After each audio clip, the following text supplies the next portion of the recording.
Hello, everyone. Welcome to me, Profiler Pat Brown, and this is Patron Hangout number 184. Okay, before I start the show, yes, I'm going to warn all of you who are in the chat room. I'm not saying it was your fault that the show got shut down by YouTube. I'm just going to say, if you're going to be unsmart and uncareful and maybe say some ungood words, please control yourselves. Okay. And yeah, I really have no idea why the show was shut down, but gosh knows. That's all I'll say. Gosh knows. And let's see how we do today. It was really, really weird. But anyway, if you'd like to be in the chat room and cause trouble, please do click on the link below for Patreon. And please join. It's $5 a month. It supports an educational channel. And you can come to 2 live shows a week, the case show on the weekend and the hangout like today. And it makes a difference to keeping this channel alive. Of course, all of my videos are public. Nothing is ever hidden or only for people who pay for the videos. No, I want everybody to be able to learn. So please do subscribe to the channel. Okay, let's get going. And be good. Oh, Delaney has just rolled in too. All right, so first I want to mention this, which is always a sad note, but for those who haven't yet heard, I think most people who come to my channel and to channels like this are aware that Peter Hyatt has passed away. He passed away on March the 5th. And I put this, we had received information via Sonia Poulton that Peter had passed away earlier than March 5th, which is when I put out that video. I did do a disclaimer in the beginning. I said, look, I haven't seen other proof that Peter has passed away, but Sonia Poulton being a journalist, I assume she did have some connection someplace besides just somebody saying something. Appears that probably at that point in time, somebody did say something, probably because he was in a hospice situation, which is why he was not saying anything and there was no information out there. But on March 5th, he did pass. There is confirmation of that. And tomorrow, somebody sent me a link. Thank you for that. And it's supposedly a live stream of the memorial service. I don't know if this is true. It's just I have the link, so I will link it below when I finish the show. And it is tomorrow morning at 10 a.m. So what day are we on? I think it's supposed to be March 14th at 10 a.m. Eastern time, I believe. So I will put that link below if you'd like to watch the live stream. And we will miss Peter a lot. Great guy. Great guy. Okay, so yeah, so sad. It gets me. He's one of the rare people in this field that I have great respect for. And not only was he talented, skilled, but he was caring. He liked to educate people. And he didn't have an ego. He didn't have a big ego problem that he had, didn't respect other people, for what they did. He was just a great guy. So just want to say that. All right. So in the spirit of screwing up the show for YouTube, I want to do a statement analysis also in this, in honor of Peter. So today I went to the rehearsal for the chorus that I'm in. I'm at a senior center chorus, and there's a really huge group, and we've got a great choral director, amazing guy. And people love to come to the shows because it's like 60, 70 people. It's huge. And he's really great at conducting. And so today, for the first time in our practice, we did Like a Prayer from Madonna. Now, this came out in 1989, Like a Prayer. And I was, how old was I in 1989? Hold on a second. Somewhere around 30, 35, somewhere around there. 34? No. And I'm sure I heard the song. I've never been a big rock person, tell you the truth. My husband was from Jamaica, so he listened to reggae. I always liked soul music. And so neither of us were big on the rock music, but our kids were growing up and some of that stuff filtered in. Certainly I heard it when I was driving along in the car sometimes, but I didn't personally remember Like a Prayer. I knew it existed. I just didn't know much about it. So So we started singing this song. And I'm in a room full of, as I say, 60 to 70 quite old people. And in the song, if you don't remember this song, here is some of the, I'm not going to sing it. Here are some of the words. Let's see, hold on, let me find it. Okay.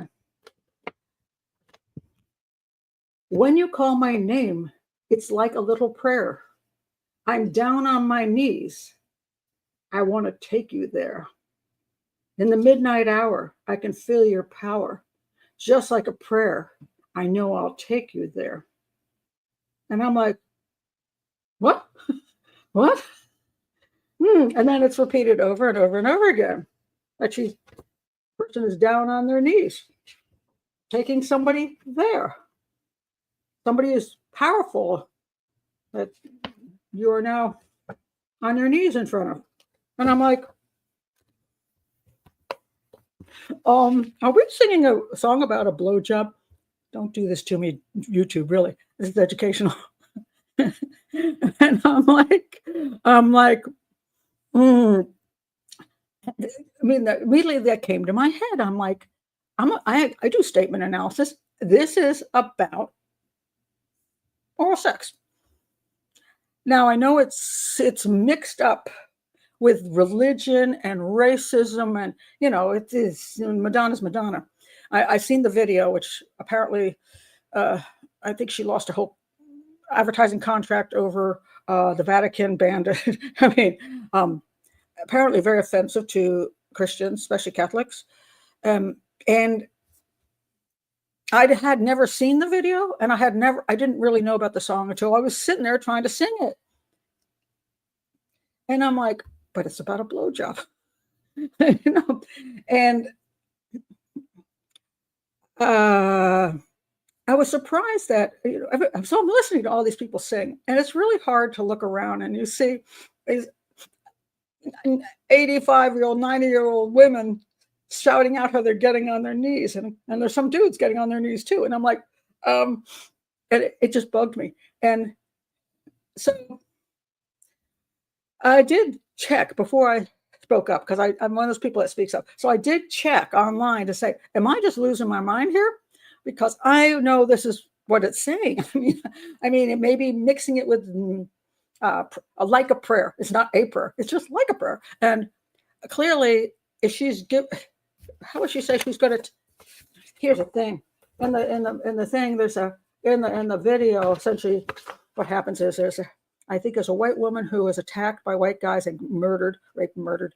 And then this black guy comes along to try to help, and the police grab him. And so Madonna sees this and goes, oh, the representation of a white woman who sees this, and she doesn't know what to do. So she's horrified, and she runs into a church, and there's basically a statue of Jesus or a saint, but I think it really is supposed to be Jesus. So it's a black Jesus.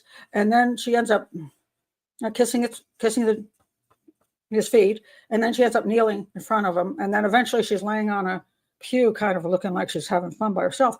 And then at the end of everything, after the choir comes out and sings with her, then this Jesus figure is now leaning over and on top of her, and is kissing her. You could go into all the big, deep meanings of all of this. Because there's all kinds of mixed deep meanings on racism and religion and blah, blah, blah. But there's no way to get around, in my opinion, the whole thing about kneeling on the ground, especially since she does say, I'm down on my knees, I want to take you there. Well, take whom, where? I mean, God doesn't need to go anywhere. I don't think Jesus needs to go anywhere either, does he? And she says you can feel your power. Well, the power would be the guy that she's kneeling in front of, whether that's representing the power of black people, or is representing the power of a man, or representing the power of God. Regardless, she doesn't need to take that, well, God or Jesus anyplace. Then it says, when you call my name, like a little prayer, down on my knees, want to take you there. Okay, again, at midnight. Okay, all kinds of double entendre things. At least that's what I thought. So I looked it up here on Wikipedia, and it says, Madonna's further inspiration for the song came from Catholic belief of transubstantiation. She introduced liturgical words in the song, but changed the context so that the lyrics had a dual meaning. In addition to superficial pop lyrics about sexuality or religion on the surface, Like a Prayer contained a secondary meaning beneath to provoke reaction from her listeners. Leonard, who was his producer and co-writer, explained that he was not comfortable with the lyrics and the sexual innuendos present in it. He gave the example of the first verse for Like a Prayer, which goes, quote, "When you call my name, it's like a little prayer. I'm down on my knees. I want to take you there." Leonard saw that this could refer to somebody performing fellatio. Aghast, he requested that Madonna change the line, but she was adamant about keeping it. Okay, so I'm not wrong. Even the co-writer, this is about oral sex. And so, because I did statement analysis in the middle of my choral practice, when the song ended, we finished the practice of it, and I was having trouble singing it because I found it sacrilegious and I found it repulsive.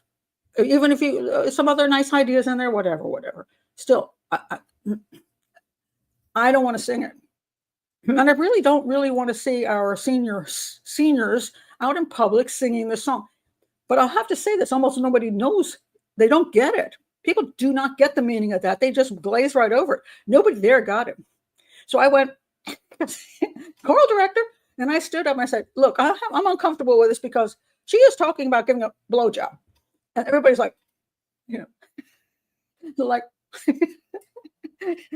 they're like, and then they looked at the thing and they're like, oh my God, I never saw that. I never realized that. So anyway, the choral director, who is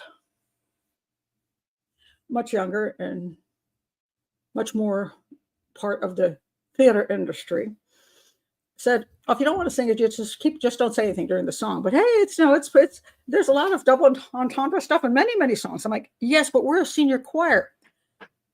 Should we have a whole bunch of seniors singing about blowjobs, really? So anyway, he went on, ignored me, and I did have some people come up and say, thank me for speaking up, and said they were unaware, and they were very kind, and they said, oh, it was very brave of you, but it bugged me so freaking much. I'm like, look, if you want to sing this song someplace else, fine, but I'm not comfortable with it. Just not. So,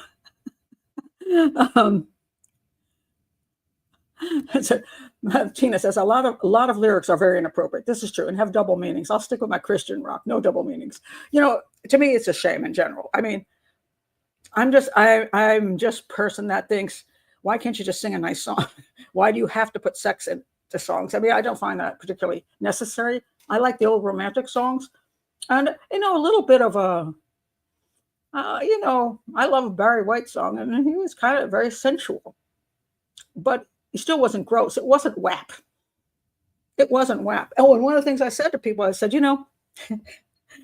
I should ask choral director. I wasn't a sign language interpreter before. Would you want me to like signed? I can interpret the show for you. And do you know I'm going to be sitting on my knees? I'm not going to do the sign. But when I used to sign for the for medical, I did all medical work. I had to sign sexual stuff all the time because people were asking questions about sexual problems and sexual diseases and things like that. I had to sign sex stuff. And in sign language, it is basically acted out, shall we say. And I always did that, but that was within a medical setting. I'm not going to stand up. I would not stand up and interpret this song, but I would love to do it just to make the point, because how many times I'm going to have to show a blowjob in action? Oh my God.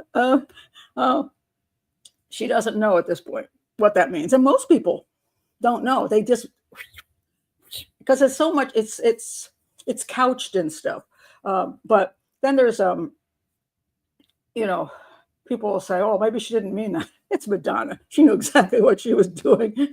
She's not an idiot. And her co-writer was like, let's not do this. So I'm not making it up. I didn't realize, I didn't read this prior to, singing it today. So I clearly did do a proper statement analysis. So I'm Madonna shaming. Well, it's not, I think I'll have to say this. Our choir sang it better than the video. I swear to God, it's true. It was so freaking pretty. I told everybody, I said, my God, you sounded amazing. It was gorgeous, but I still don't like the words. If we could change the words, it would be okay with me, but can't do that. So yeah, this is accurate. This is correct, essentially. Yes. And it's a very convoluted concept. Is what she's trying to, the things she's trying to mix together are some convoluted, both spiritual and earthly, human and inhuman, mixture, which is cool. But personally, it isn't cool to me, but it's cool to, some people think it's really interesting. It's like some poets and some people who write books, and the stuff that they say is very, it's very artistic, shall we say. So anyway, that was my day right before I came on here. So, but I thought Peter might appreciate my statement analysis. Hi, Dee Dee, you've rolled in. Oh, it's very popular still. It's one of the most popular songs ever. And I'm even, I have to admit, I'm not all thrilled about the meaning of the song either. 1989, it's about huge racism, looked like KKK kind of stuff, and how white people are like not allowing a lot of racism to go on and police brutality. It's kind of like Black Lives Matter more recently. But, I was married to a Black man, and I've been married 10 years, and I wasn't experiencing all of that. Now, I'm not saying some of that doesn't exist, but, to me, it was a little overdone in the sense that, I don't know, just for me. Now, other people come from different points of view on that. So to me, it was like a sledgehammer, excessive stuff. But to a lot of people, had meaning, and I'm not going to take that away from them. I just wish the blowjob wasn't there. I'm not going to get this. This is going to be demonetized. I screwed myself. Stop it, Michaela. Stop it. That'll get me definitely.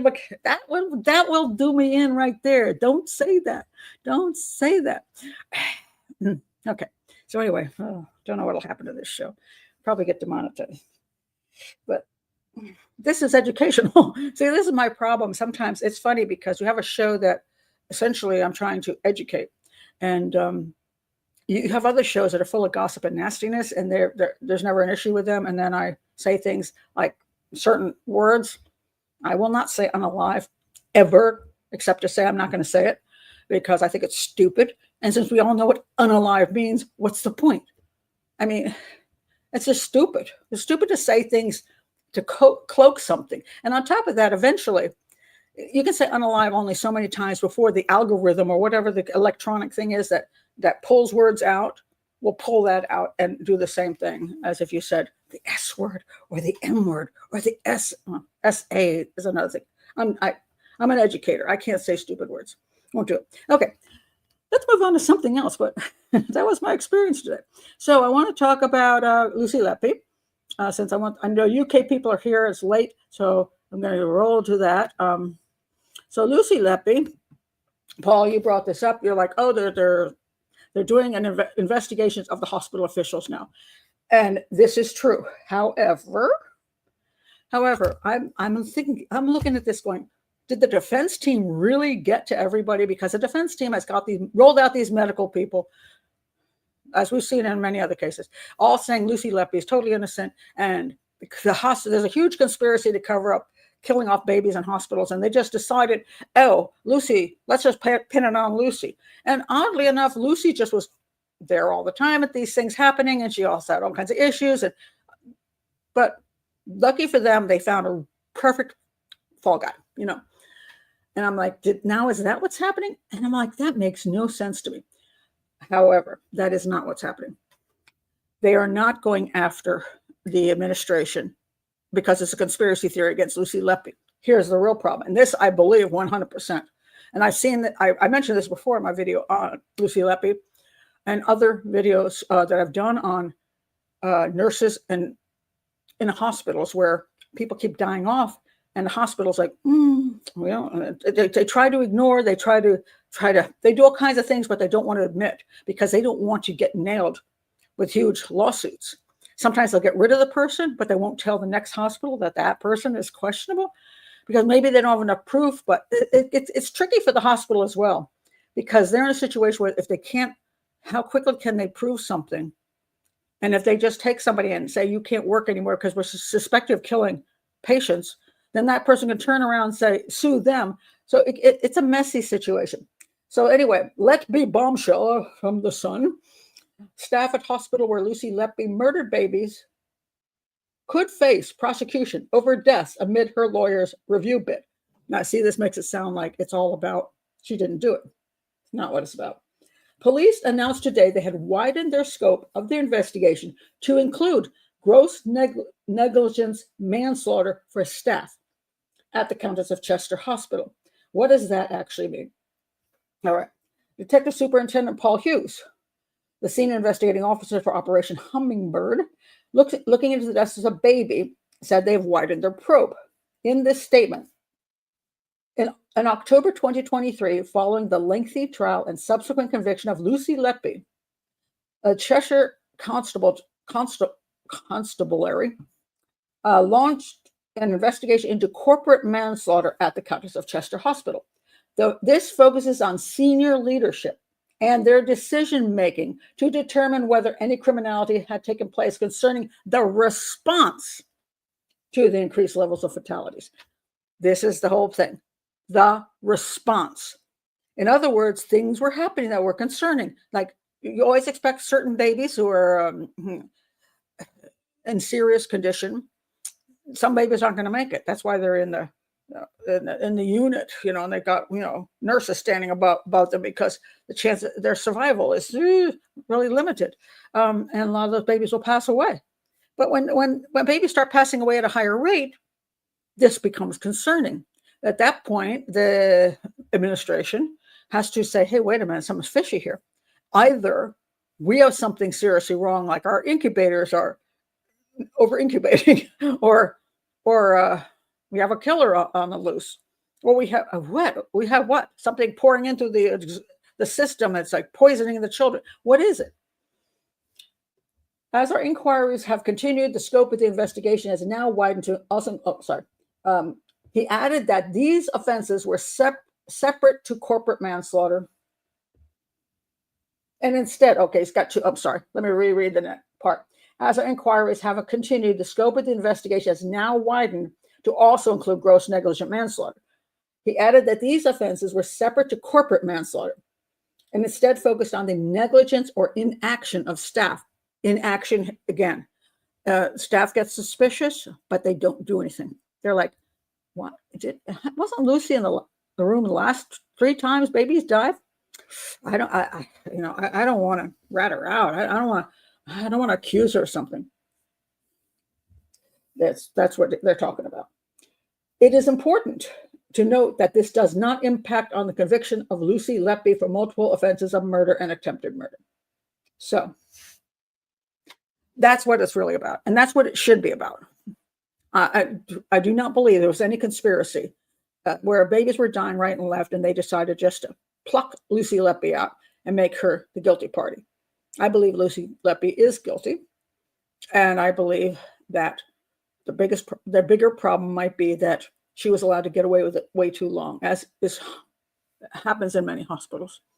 And I think those bunch of doctors that the defense churned up are the same kind of scientists that have popped up in many, many cases, which involve a defense. And it's working very well, by the way, because then people go, oh my God, scientists are saying, doctors are saying, therefore it's true. And then all of a sudden that person becomes innocent in their eyes. And all the other evidence just goes out the window.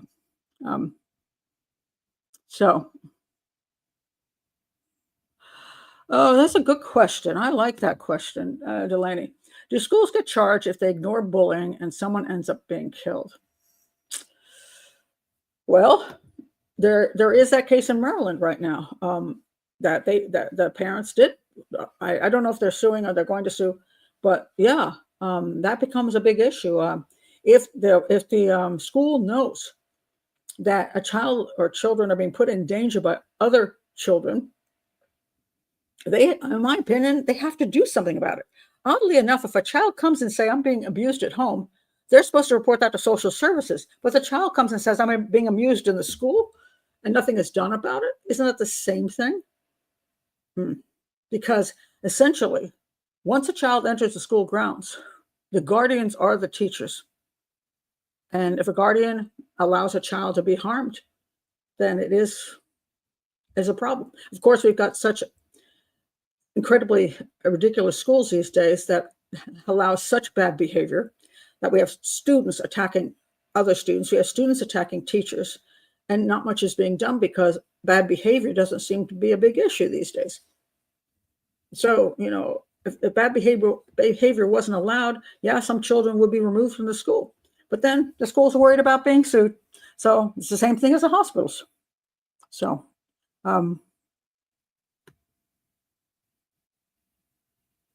Michaela, please, I will have to say, I'm gonna have to put you in timeout if you keep. You can't say these things. Please, it's inappropriate. So I'm gonna say right here, Michaela, no more. Okay, because it's offensive to me, and I don't want. I know you have a sense of humor, but it gets offensive to me. So don't say that anymore, or I'll put you in timeout. I have to block you, and I don't want to do that.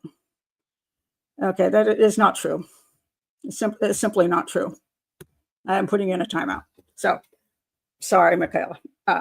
This is a place where I respect all religions, and I respect people's beliefs and religions. And so I don't like when people come on and call other people's religions fairy stories and mock them and all that stuff. It's unacceptable here. This is a criminal profiling channel, and we don't have to mock people's beliefs. This is not a gossip channel, and it's not acceptable. So, there. I have to say that. So,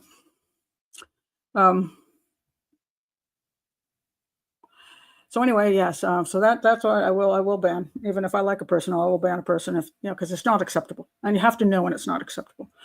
All right. So that's Lucy Letby. I want to mention.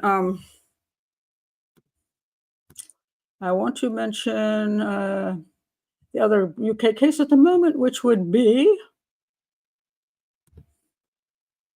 this guy. This is Kyle Clifford. He was the one that killed his girlfriend and her sister and her mother. Triple murder with a crossbow. He also was found guilty of raping his ex-girlfriend during the triple murder. He denied that, as apparently. He's okay with saying he did the murders. He said, I did a bad thing. But he wasn't too keen on admitting that he raped his girlfriend. Now, I assume, I couldn't find actual information on that. So, did he or didn't he? I don't know what their evidence is that he committed a rape along with the murders. I don't know, but they have found him guilty of that as well, and it's a terribly sad case in the sense that he was one of these kind of guys you probably wanted to avoid to begin with, but you get hooked up with him, and then it ends up doing in your whole family because he's a psychopath. And I will say the P word. I'm okay with saying the P word, so I will do that.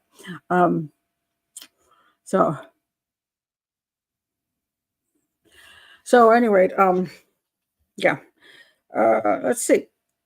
So those are the two present UK cases that came to my attention today. I also want to mention Adnan Syed says right here, Adnan Syed 2022. Okay, he had a judge vacated his murder conviction, but now what's happened is he is not going back to prison. And that's because, let me find it here. Hold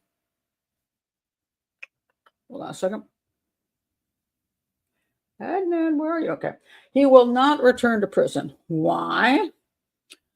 Adnan Syed, who spent more than 2 decades in prison while fighting charges he killed his former high school girlfriend, will remain free after a judge in Baltimore on Thursday reduced his sentence to time served.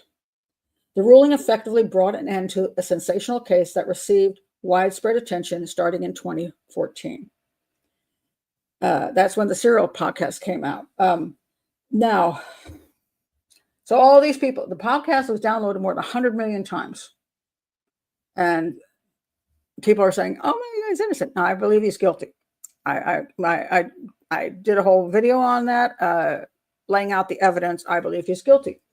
But somehow, because of that podcast, people who have no knowledge of investigations or profiling just did a cool podcast, and people got involved, and they threw out lots of things that are, oh, maybe this, maybe that. And they made a fortune on that. And on top of that, him and Lee, her killer, has now been released. She said, and so is Judge Jennifer Schiffer of Baltimore City Circuit Court, issued the ruling after prosecutors in Baltimore withdrew a motion last week to vacate his murder conviction.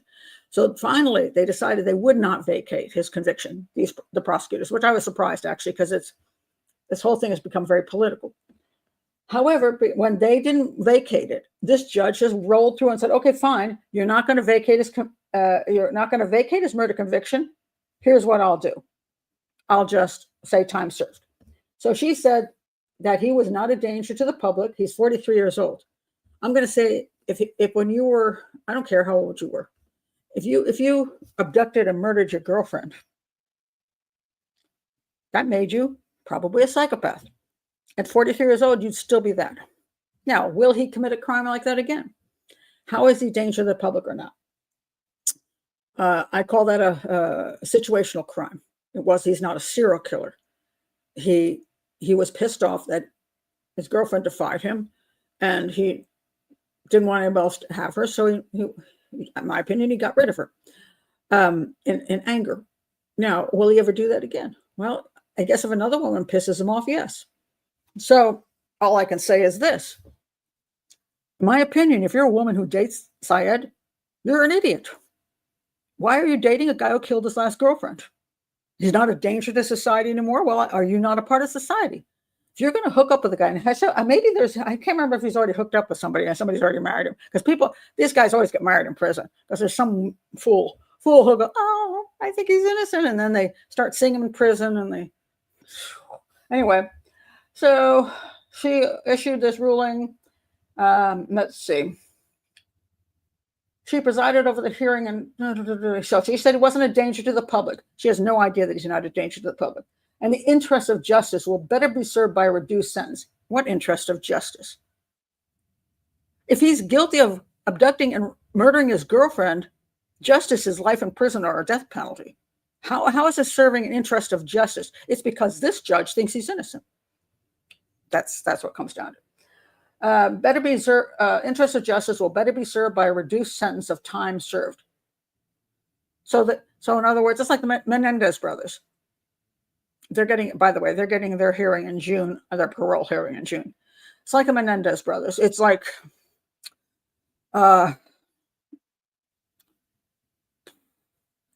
let's ignore the fact that they premeditatedly planned the brutal murder of their parents, both of them, and committed the murder in such a horrific way. It wasn't like they were sitting on the couch and they just came up and shot them both in the back of the head. They brutally murdered them, including blowing away the mother's face. That's what Lyle did. Right in front of her, went back out, reloaded, came back. And they claimed it was because they were for their lives, which was never any proof that they were in fear of their lives. It was ridiculous. And then they went to a new claim that, there was sexual abuse when they were younger. So this is vengeance, which is not allowed by the law. So Lyle, in my opinion, exhibits 100% psychopathy. Good old Eric, the younger brother, may just be, he's also involved in this kind of thing, and he's willing to do this stuff too. So I think they're a pair. But we often see this in some serial killer couples or duos. We'll see the leader And then we'll see the little schmuck that goes along with the leader. But the little schmuck has to be willing to do what the leader wants and kill innocent people just because the leader says so. So Eric's not an innocent little creature either. But I do think Lyle is the leader. But are they going to be a danger? The claim now they're not a danger to society? Why? Because they had a good reason to kill off their parents, which is nonsense. Because if Lyle, especially, is a violent psychopath, he's still young enough to do more violent psychopathy things. Now, will he? He may not, because he may have. Now, well, let's put it this way. I think they killed their parents to get money and control. They wanted control over the fortune. They didn't want the parents to shut them out, the father to shut them out of the money. So they want to get rid of him and hope that the will hadn't changed so they could get all the cash. Now, when they get out, will they get to do, they're already famous or infamous. So do they get to do speaking engagements where they get paid $100,000 just to show up? Will they get another, a reality series? I can guarantee you both of those guys are going to be rich for the rest of their lives. So if their reason for killing was for the money, yeah, they may not commit another violent crime. But so what? So here we have Adnan Syed. Will he commit another crime? Well, his wasn't for money. His was because, like that a girl dumped him. So if he hooks up with somebody, she might end up dead too. Let's see. Oh, he's a model candidate for sentence reduction. Let's see why. He's committed to continuing to be a productive member of his community and living a life centered around his family. Okay. The Menendezes say that as well. And there's only so much bad things you can do in prison. So some of them manage not to commit murders in prison because they don't have that need or opportunity. Some do commit murders in prison, especially if they're hooked up with cartels and stuff. But a lot of the situational types, even serial killers, rarely kill in prison because they like to do things on the sly. So he's going to be out, and he's so happy he's back. He's going to have a meaningful life now. Okay, let's see. He's a walking demonstration of someone who is rehabilitated. He hasn't even got a parking ticket. Oh, he only commits murder. He doesn't get parking tickets. Let's see about Ms. Lee's family. They said Mr. Syed's sentence should not be reduced, in part because he was found guilty in 2000 and because the momentum to release him was generated by media coverage. Absolutely true. Let's see. Young Lee, Ms. Lee's brother, was really pissed off because he said that because of the media interest, he was living in that hell over and over and over again. And also hearing constantly that Syed didn't kill his sister. Over and over again. He's innocent. He didn't do it. He had to live through all that crap. Mr. Syed was emotional as he acknowledged the pain Ms. Lee's family had suffered. Yeah, I bet. Yes. I never did an interview in large part because it caused them pain. Here's statement analysis. Why did he add in large part? He only had to say, this is what Peter would say, I never did any interview because it would cause them pain. That would have been a true statement. But he said, I never did any interview in large because it caused them pain. The reason he didn't do interviews was probably because his defense attorney told him not to do them. So he's a liar. He's a deceptive right here. I don't think he cares about the Lee family because I think he's guilty, so he doesn't care about them. The motion to vacate the conviction was filed by Mr. Bates' predecessor, Marilyn Mosby, who was a crooked politician and was trying to get Syed out simply for the political swag it would get her. And it contained falsehoods and misleading statements, and I absolutely believe that. Mosby is no longer in that position, and she was also charged with, what did she do? Embezzlement, I think. Anyway. So there we go. He's out. Very annoying.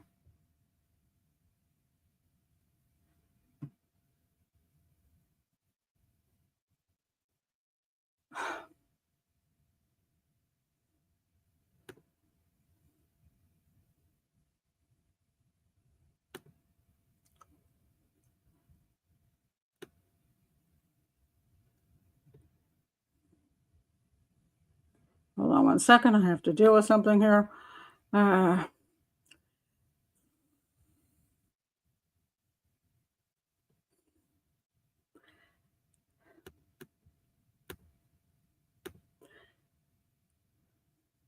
Okay, sorry, Michaela. I put you in timeout, but if you're going to come back and say that I didn't have a reason to do that, you need to be defended.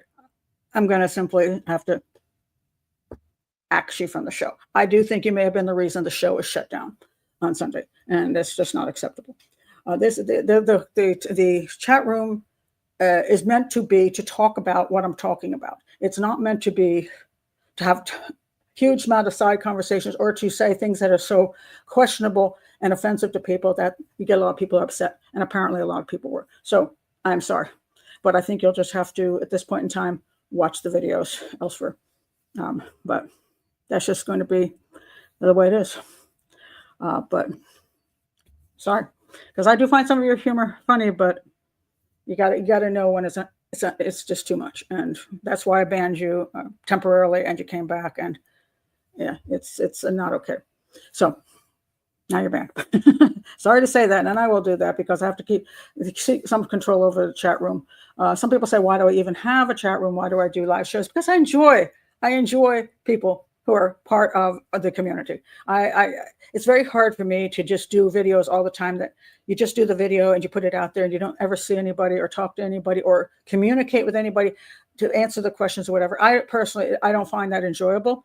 I know there are some people who do. Ken Maines doesn't do live shows for the most part. Dr. What's his name? What's his name? Just blanked here. He never does any live shows. He just does his show, and he makes his money, and he goes away, and he doesn't answer any comments. He doesn't communicate with anybody in the audience, and it works for him. Yeah. But I like having community. I do. So, such as it is. Dr. Grande, thank you. I just blanked there for a second. Dr. Grande, yeah, and everybody's got their own style and their own way of doing things. And my other channel, which if you haven't been there yet, my Dear Profiler Pat channel, which is my Dear Abby.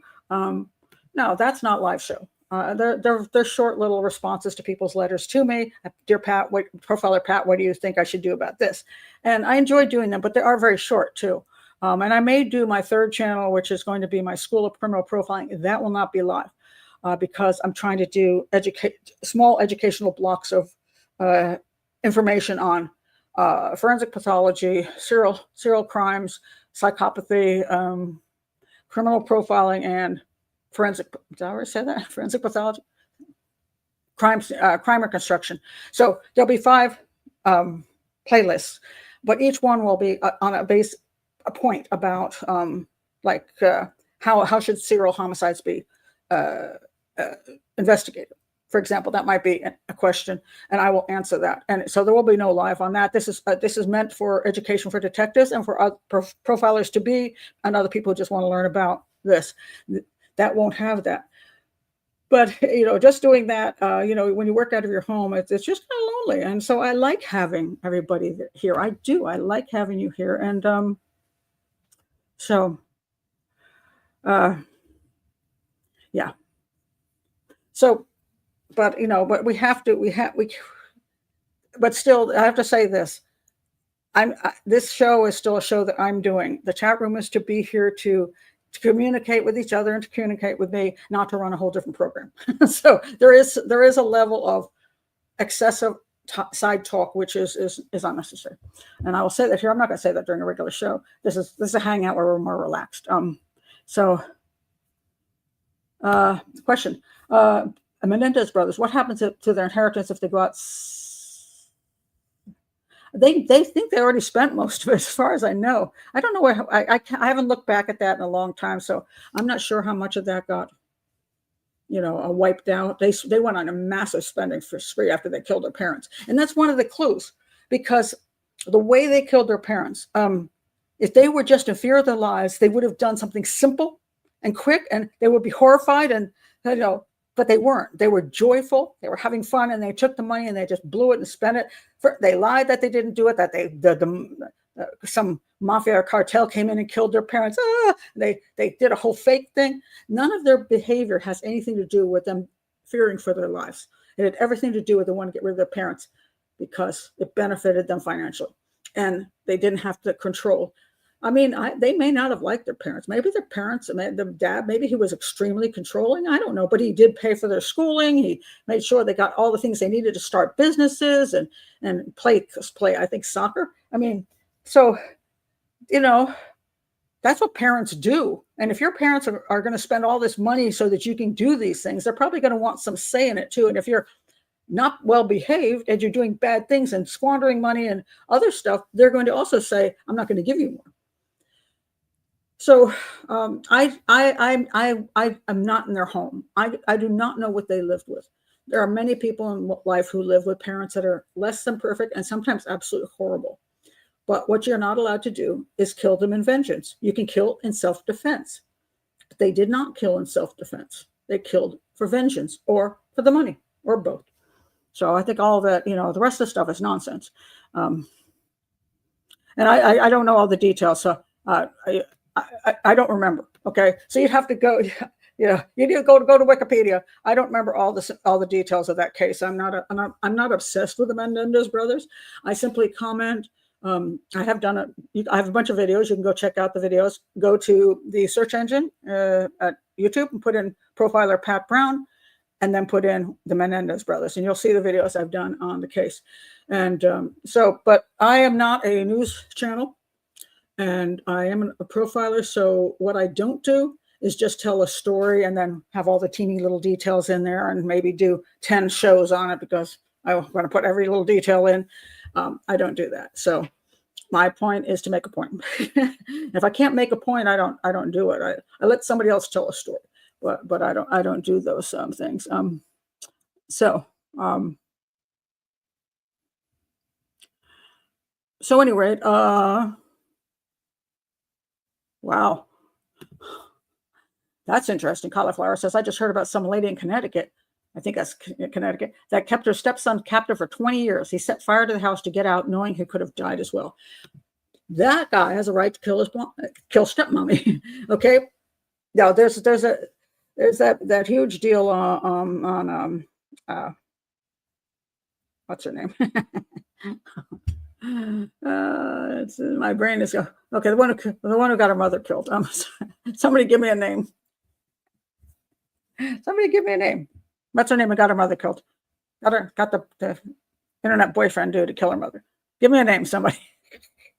I've done shows on her too, but I blank on names. Not Gypsy Rose, thank you. Not Julia. No, Julia's just a liar. No, Gypsy Rose. Gypsy Rose. I will point this out over and over again.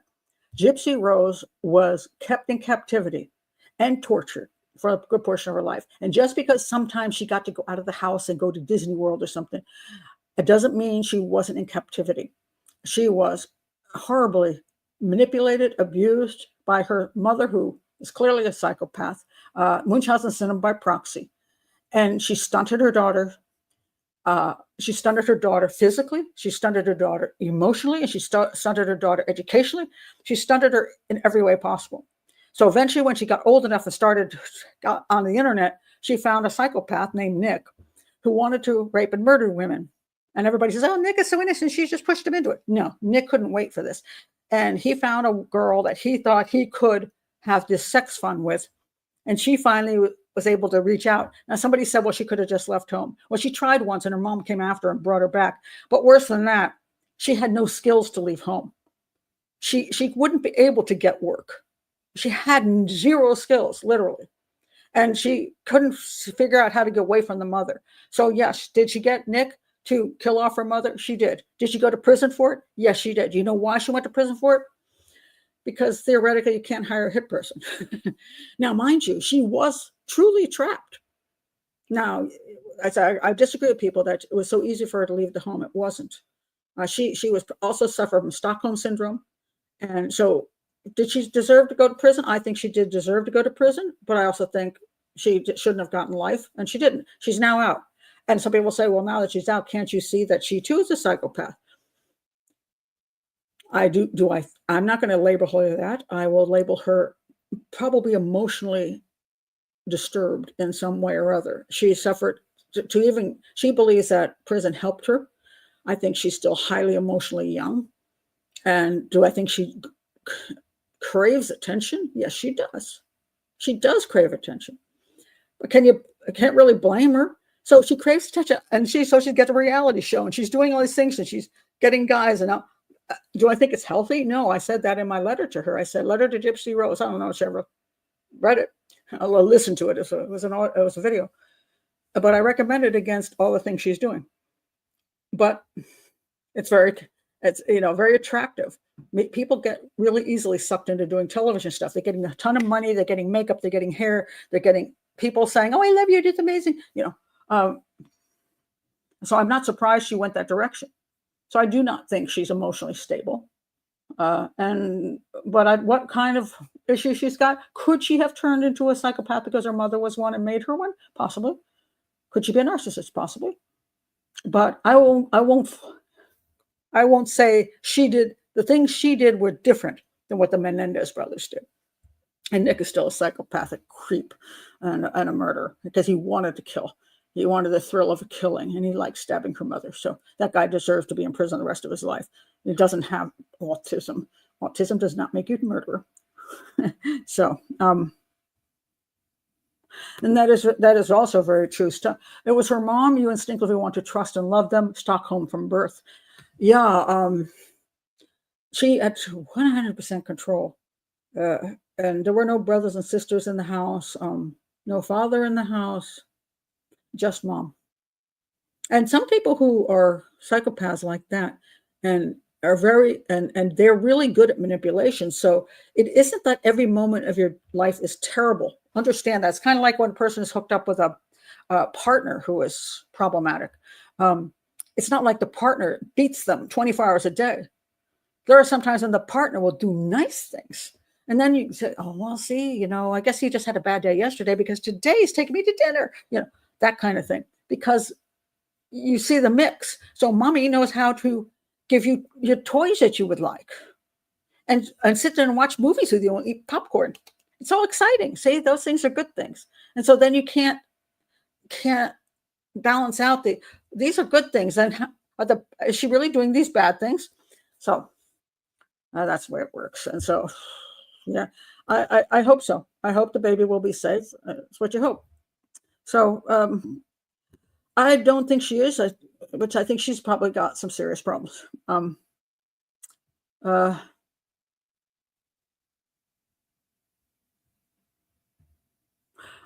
that's an interesting concept. Tessel says, I often wondered if Dee Dee would eventually have killed her to hide her lies. It's possible.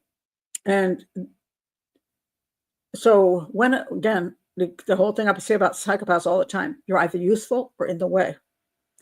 If it became that Gypsy Rose was going to the authorities and ratting out her mother and making claims and causing her mother grief, then would it be better to have her sadly die and then have this gorgeous funeral and have all these people say, oh, I remembered when you told, I feel so bad for you. Yeah, it's possible. I wouldn't trust her because she's a psychopath. Yeah, and that's probably true. She would still be there if her mother was still alive. Again, that's a good point. Gypsy would have been killed eventually by a mom. It was self-defense. It was self-defense it was a weird self-defense thing. This is correct. This is why I do not think of it the same as the Menendez brothers. Menendez brothers could leave. They were of age. They weren't in danger. They could simply leave. They claimed that, I guess, dad would come and hunt them down or something. That one I don't buy. I think she really didn't know how to get out of there. And did she fear for her life? Did she think that, I don't know. I can't get inside her head. And theoretically, she should have gone to the police. But I think mom had power of attorney over her or something. I think mom had way too much control over her because all these years she was touted as being, having problems, physical problems, mental problems, all these kind of problems that she needed constant medical care and stuff, and that she could not care for herself. So mommy shows up at the police station and says, look, I've got years and years of pages which show that she's unable to care for herself. And what she's saying is not so. So could she have fought it legally? Yeah. Would she have been successful? I don't know. And she probably thought she would never be successful. So I think she did go to prison. I think she should have gone to a mental institution, but she went to prison. And she did her time. I don't think anybody else is in danger. But in her case, I do not. Well, there's that. The brothers are spoiled rich kids. They didn't want to have to go out and make their own riches. Probably not. They, I think Lyle kept trying to like have a restaurant or something. He just failed. Didn't do so well with that. So, but they were spoiled rich kids. That is true. Okay, let's see what else I want to talk about. Let me go down my pictures here. Oh, it's really. I just want to let you know that Scott got hurt in prison. He did. He got hurt. What happened to poor Scott? If you know the sarcasm dripping, yes, it is.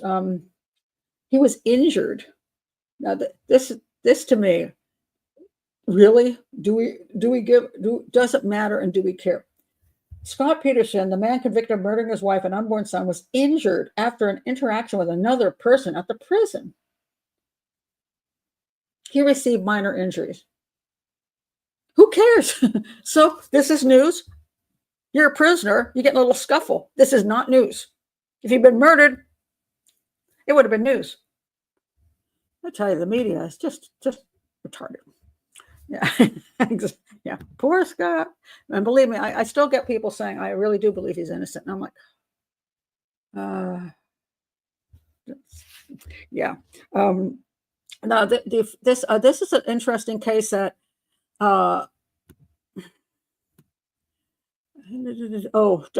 let's see, where are they? Oh, this is weird. Remember the Kansas City Chiefs fans? They went to a party at their friend's house. They all ended up dead in the backyard. This is really strange. They've arrested 2 people because they died of drug overdose, a mix of cocaine and fentanyl. Okay, so but what I think is really weird is this. Wait a minute, hold on. I've lost it. Hold on. I wanted to find the article that I really liked. Where is it? Okay, here we go. Yeah. All right. So these 2 men were charged with manslaughter. I'm bothered by. I don't understand something. Tell me if you understand it. So anyway, clearly these 3 came over to somebody's house. They drank, they smoked weed, and they did coke. Already, I will say, 3 guys. You're doing drugs, and you're getting drugs from supposed friend, but you do not know the quality of the drugs, what's in the drugs, and if the drugs are safe. So you killed yourselves, and great, pretty much you did yourself in. I feel bad for their families, and I feel bad that they made those bad choices. But you gotta stop doing drugs. They had no reason to do these damn drugs. They live decent lives. Why are you out there doing drugs? You don't have to. And the cocaine there's the amount of people doing heavier, harder drugs than just some weed. Although weed these days has gotten so strong, it's ridiculous. And stuff can be in that weed, depending on where you get it from. But people just got to stop doing this crap. And you support the Mexican cartels and the destruction of Mexican cartels, the Colombian cartels. I'll say this: you do drugs, you support crime, you support murder. I just have no sympathy for it. I find it. I'm not cool about it. But anyway, Ricky Johnson, David Harrington, and Clayton McGaney were all found dead in Jordan Willis's backyard on January 9th after watching a Chiefs game. All right, over a year after this happened, this is back, so it's last year, I guess. 2 suspects have been arrested and charged. After an investigation of nearly 14 months, 2 suspects are now facing felony charges in Platte County, including involuntary manslaughter related to the deaths of these 3 Chiefs fans. Now, why is this? They were both charged with distribution of a controlled substance and 3 counts of involuntary manslaughter. All right. they said that when they searched the home, police found 2 plastic bags. Now, here's where I get confused. See if you can come up with something that makes sense here. 2 plastic bags containing white powdery substances. After being tested by police, one of the bags came back positive for cocaine.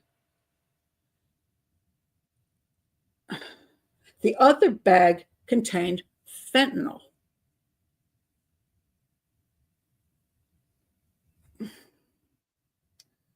Okay, so they were supposed to have somebody else, a witness said there was a large plate of cocaine that was supplied by Mr. Wills. Everybody was going, on a large plate.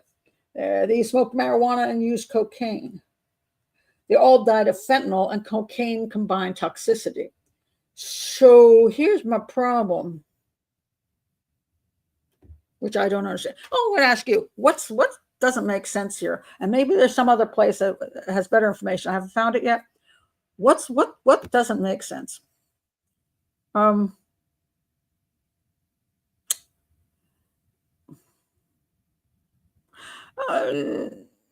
no, I'm not concerned about the manslaughter issue. I'm concerned about the actual drugs. That's what I don't understand. Yeah, it's true. You have to know the risk, and it's just darn stupid. No, drug sales, but if you provide drugs to somebody and they die, my opinion, you should get nailed with manslaughter. I think every drug dealer who ever gives anybody of that stuff should be, I'm good with murder charges on them, because that stuff can kill them and you give it to them anyway. So I have no sympathy, zero. I'm very strong on the drug issues. See now, this is what's interesting. They must have mixed it themselves. So you got a bag of cocaine, supposedly a bag of fentanyl. Was it pure fentanyl? That's what I don't understand, because it says here that one bag tested positive for wait, what did it say here? Let me read it again. 2 bags, after being tested, one bag came back positive for cocaine. The other bag contained fentanyl. Did it also test positive for cocaine? In other words, were these 2 bags of cocaine and one of the bag had fentanyl in it? See, this is the problem, which I don't, this is why I can't get the information. It drives me crazy. Okay, here's the situation. Cocaine, you buy cocaine and it's just cocaine, you're getting cocaine. However, some dealers will cut the cocaine with fentanyl because it gives you a stronger high for cheaper. It's cheaper than cocaine. So did they buy 2 bags of cocaine? One was cocaine, pure cocaine. The other one was cocaine with fentanyl in it. So they thought they had cocaine, but unfortunately they had cocaine with fentanyl. In other words, the guys who gave the drugs may not have known the fentanyl was in the drugs, and their friends all died from the fentanyl overdose. In theory. Now, the only other possibility is that one bag is cocaine, one bag is fentanyl, and somebody mixed it together, which is pretty weird. I mean, you could do that because you want to get a higher high than with the cocaine, so you take some of the fentanyl and mix it in. I don't know if that's true. In which case, you actually know you're putting fentanyl in the cocaine, as opposed to, I didn't know fentanyl was in the cocaine. 2 different scenarios. Because it's a stronger high. That's why. Oh yeah, that the whole thing about why I didn't notice they were dead. Well, because it probably did, and they didn't know what to do with it. You think? Okay, you say the 2 charged mixed them. Did you see some place where it said that? Because I did not find that. I might not have done enough research yet, but if they mixed that. If they mixed it, then yeah, that's more serious than it was in the cocaine and you didn't know it, because you purposely then put your friends in massive danger, because there's a big difference between cocaine and cocaine with fentanyl. That's just insane. That's an insane thing to do. Now, the next question would be, is the guys at the table, they're sitting in their table and you got a dish in front of you. Did they see them being mixed together? And were they then okay with it being mixed together? Of course, they're all dead, so we don't know. So the question is, were they mixed together elsewhere and put on the table and the three didn't know fentanyl was involved? Or did the three know fentanyl was involved? And unless there's a video, I'll never know the answer to that question. But my theory here is that if you give friends cocaine mixed with fentanyl and they all die and you don't, well, you go to prison. You're not dead with them, then you're the only one left standing. And you're then responsible for those three getting the cocaine and fentanyl. You would think. It's yeah. I don't quite understand the obsession with drugs. I've never understood it. When I was younger, and I still no. Here was the thing. I never wanted to touch anything I didn't know what it would do to me. So where it would become something that was totally uncontrollable, and you can't get out of it once you've done it. Alcohol, much as people dislike it, you sort of know if you're drinking a beer, you drank a beer. If you're drinking 2 beers, you have 2 beers. But if you're taking a piece of, I don't know, stick something on your tongue, it's LSD or something or whatever, you freaking don't know what you just put on your tongue. You don't know what it's going to do to you. You don't know the strength of a lot of these drugs that you're taking. So you don't know what it's going to do to you. You don't have that assurance that it's not going to mess you up. Or at least, unless you're in certain countries where alcohol is contaminated. In that case, it'll kill you. But, if you're drinking standard alcohol, it can kill you, but you definitely knew what you were doing when you did it to yourself, as opposed to, and it's still dangerous. I mean, the concept, in my opinion, of everybody doing shots all the time is highly dangerous, especially to females, because their bodies can't handle it. And I've seen people they chuck down like 8-10 shots and they're so damn trashed in a short period of time. Young girls with small bodies. It's one thing to drink a beer. Another thing to have, I remember back in the day, I think Tom Collins was popular, but you nursed that like one drink for like all evening, it's like you sipped on it, So you knew it was one drink, but you didn't sip on it and then take a shot and sip on it and take a shot. So, so alcohol has become very, very dangerous, but at least the person who is doing the alcohol knows what they're putting into their body. Where people who do all these other drugs, including a lot of weed, do not know what is going to happen to them when they use that drug. And it's just plain stupid, So, yeah. And that's very true, Princess. With all the street drugs being mixed these days, it's a death wish. Russian roulette. Yeah, it is absolutely very true. It's craziness. Okay, let's talk about the missing girl. I will talk about the missing girl right now. There isn't any news yet. As far as I know, I looked today. They have not found her. Let me tell you about the missing girl. Very sad. Her last name is Konanki. Hold on a second. She's 20 years old. She's off on spring break. And the question is this a Natalie Holloway situation, or is this something else? So here she is. She's with her friends. Went down to Dominican Republic. She's from Virginia. And this is the guy who is the person of interest. His name is Joshua Reeb or something like that. He's the person of interest because he was the last one with her. He was holding her hand, his arm around her, and they two were on the beach while the friends went back to the hotel. They were on the beach together. And then he was on the beach for a few hours without her. And she disappeared.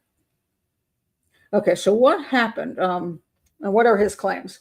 Her name is Sudiksha. I'm going to try to pronounce this correctly. Sudiksha. I think that's how it's pronounced. Sudiksha Konanki. She was on spring break. She took a trip to the Dominican Republic early this month and went missing soon after. They're naming the Pittsburgh student, University of Pittsburgh student, the boy, man, 24-year-old man, is a person of interest. He's not considered a suspect at this point because they haven't proven what happened to her yet. Okay. He was the last person to see her alive. Okay. So he's a tourist from Iowa. He was a guest at the same resort. So they didn't know each other prior. He apparently has a girlfriend back where he's at, but he's playing around. Reportedly, during interrogation, he told the police different versions of what happened on the early hours of March the 6th. Now, here's where the problem comes in. All right. What are his conflicting stories? According to a local media outlet, he first told the police he entered the waters with Konanki. However, he soon felt sick due to the rough surf and went back to shore. Now we're talking like what, 5 o'clock in the morning? They were out there really late and they've been drinking. I'm bothered here by the rough surf issue. There aren't too many girls who at that time really want to go into rough surf. I mean, one of the advantages sometimes of some of these beautiful beaches is that the surf is very peaceful, and you can walk in way up, and just enjoy. But here it is, it's dark outside, and the surf is rough. I can't see, personally, unless this girl was an Olympic swimmer or really was drunk, that she would go any further than her feet. Well, that's what he says. They both went in. He felt sick because of the rough surf, and he went back to shore, leaving her in the water. So they go out together. He goes, oh, so I go back to shore, and he lays down. She doesn't come out, and he just goes to sleep, passes out. And when he wakes up, she's not there, you see. So that's the other statement. He said he passed out on the beach, leaving her in knee-deep water. Okay, now this is different. So the first one is they both went into the rough water. He came out and she didn't. The second one is he passed out on the beach, leaving her in knee-deep water. Well, knee-deep water is not going to get her drowned. Unless there's a heck of a pull. Now, there is an area around there which is supposedly dangerous, and sometimes they should have signs out that say, don't go in the water here. But I don't know how dangerous it was. Then they said that his third version was he saw Konanki walking along the beach before he fell asleep on the beach. So he's got 3 stories. I'm having problems with the 3 stories. And apparently the police are having problems with the 3 stories. Now, let's see. So they were surveillance cameras captured a bunch of people, Konanki, 5 other women, and 2 men walking up to the beach. The group had been drinking in the hotel's lobby till around an hour earlier. And then the last known picture of her, she was pictured with the arm around the man. The hotel didn't say anything that was dangerous about the beach, but who knows if that means anything. So that's where it stands right now. The question would be, were they both drunk? Did she go into the water? And he was so out of it. Again, this is one of the problems with drinking. Sometimes people are so trashed, they really aren't paying attention. So he could be an innocent guy who just is a jerk, drank too much. He's like not paying attention and lays down, passes out, and doesn't pay attention to the new girlfriend of his. I mean, that's terrible. He should be looking after her, but maybe he's a jerk, but being a jerk doesn't make you a murderer. Or did he attack her on the beach and drown her? They haven't found her body yet, so that's a good question. Now, so is he a Joran van der Sloot? In my opinion, Joran van der Sloot is a date rapist with a rage problem, and I think he's killed 2 women the same way. He wanted to have sex with them. They said no. He tried to force himself on them, and he killed them. I think Natalie was probably smothered in the sand or strangled or something. And then she was, the body was gotten rid of. By the way, Greta Van Susteren has got a new book coming out, and she claims that she has information that Natalie Holloway was, that she was sold by Joran into the sex trade industry, sex trafficking, and then eventually she was killed. And I'll have to say, I was on almost all the shows on Fox at the time, along with the MSNBC and CNN. And Greta's show was the one show she would not have me on. And I'm going to say right now, I'm pretty glad, because Greta, I don't know where you're coming up with this crap, but I see zero evidence that there was any sex trafficking. It's nonsense. His behavior is a date rapist. And when he killed the second woman, it was the same type of thing. He wasn't trying to pull her into sex trafficking. He just was attacking her. There's no evidence of sex trafficking. I think this is absolute garbage. And of course, if you're getting anything from Joran van der Sloot, he's a big fat liar and a pathological liar. And you shouldn't believe anything he says or anything his friends say, especially the one that got stabbed to death by the woman. So now what's happened is this young woman's father is wondering whether she's been sex trafficked. I'm like, oh God, not again. No, she hasn't been sex trafficked. They're not going to sex traffic a tourist off the beach. That causes an international incident. There are enough poor girls in Dominican Republic who will sell sex without being kidnapped, or they may end up with bad people and be in a situation where they don't have a lot of freedom, but that's because they're already poor and desperate. And there's a lot of other people on other islands and in Central America and South America. You don't need to be kidnapping a tourist. She's a med student or pre-med. So no, you don't have to do that. And if all the people go, well, they kidnapped her and Natalie Holloway because she's blonde. Okay, she's not blonde. Now she's Indian descent, but there's a lot of people in the Dominican Republic who have a similar skin type and hair color. So it's all nonsense garbage. I wish people would stop going to sex trafficking every single time something happens to a woman or a child. It's just nonsense. Drives me nuts. Yeah, she was a super pretty girl. Oh, yeah, pretty much. Well, I'm not saying she's bad with other stuff that she does, political stuff. Maybe she's fine, but I'm just pissed off when I saw that stuff. She's been pushing that because she's got a book coming out and she's making claims which I don't see any legitimacy to, and I don't know where she's coming from and why she's doing that. I don't get it. She's supposedly been doing investigative journalism for whatever, I don't know how many years with Beth Holloway, trying to help Beth Holloway. But when I see that come out, I rarely comment back to anybody on X, but she put out this thing, and I said, I'll see when you show me some evidence, I'll believe it. But I think it's nonsense. She didn't respond, of course, but I wasn't expecting a response. Riptide, it's possible. See, I don't know that this is where you have to figure out what the how the water works. If we don't know how the water works, so we don't know what actually could happen. Sometimes riptides are terrible. I know I've been in some place where I'm just happily swimming around, all of a sudden you're like, and it's terrifying. It could be he's just a drunk ass and he didn't kill her. But he's in trouble because when you act badly, and he acted badly. Why did he act badly? If you drink too much and then you're with somebody, you have some level of responsibility to make sure they're safe, and they should have that responsibility for you. But we're talking male female, so usually the man has a little bit more responsibility.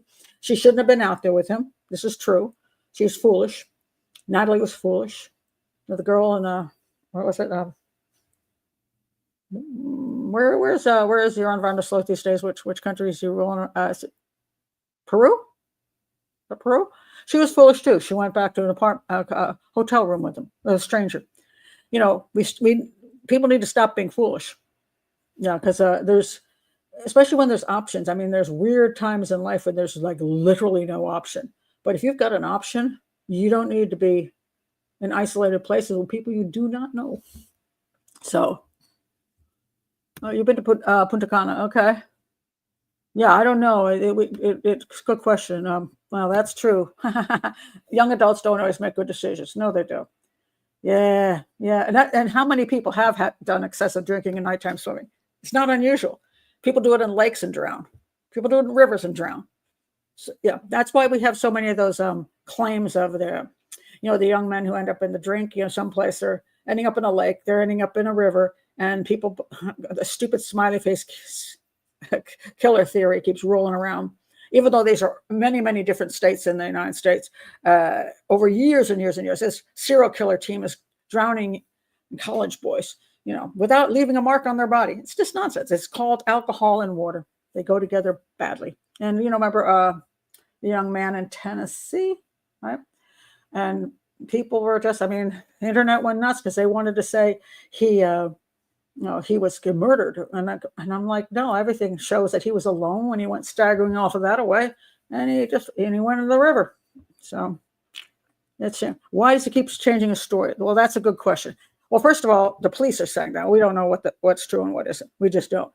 And the question is he talking about, I don't know how it's broken up into these different stories. I don't know if he's talking about I was drunk and maybe this happened, maybe that happened. So I don't know. I can't see the interview. Maybe there was. I can't remember if there was one actually. I'm not sure. So I don't know. I don't know a lot of but it is concerning. So that's what they're going to have to figure out. Whether, why does he change his story? Let's see. Speaking of in the water, let's talk. This is an interesting story that came out, but yet it's weird. This is the Martin family. They went missing in 19. I want to go miss it. Let me find it. The whole family went for a drive to look for a Christmas tree, so it is claimed, and they ended up disappearing. Hold on a second, come on now. My iPad just froze on me. Seriously? Come on, stop doing that. Hold on. Lovely. Maybe I can. No, I don't know what the heck's going on here. Oh, sorry, I'm hiding behind the screen here trying to unfreeze. Let me look at my. Oh, there we go. Wow. Okay, come back. Yeah. Okay.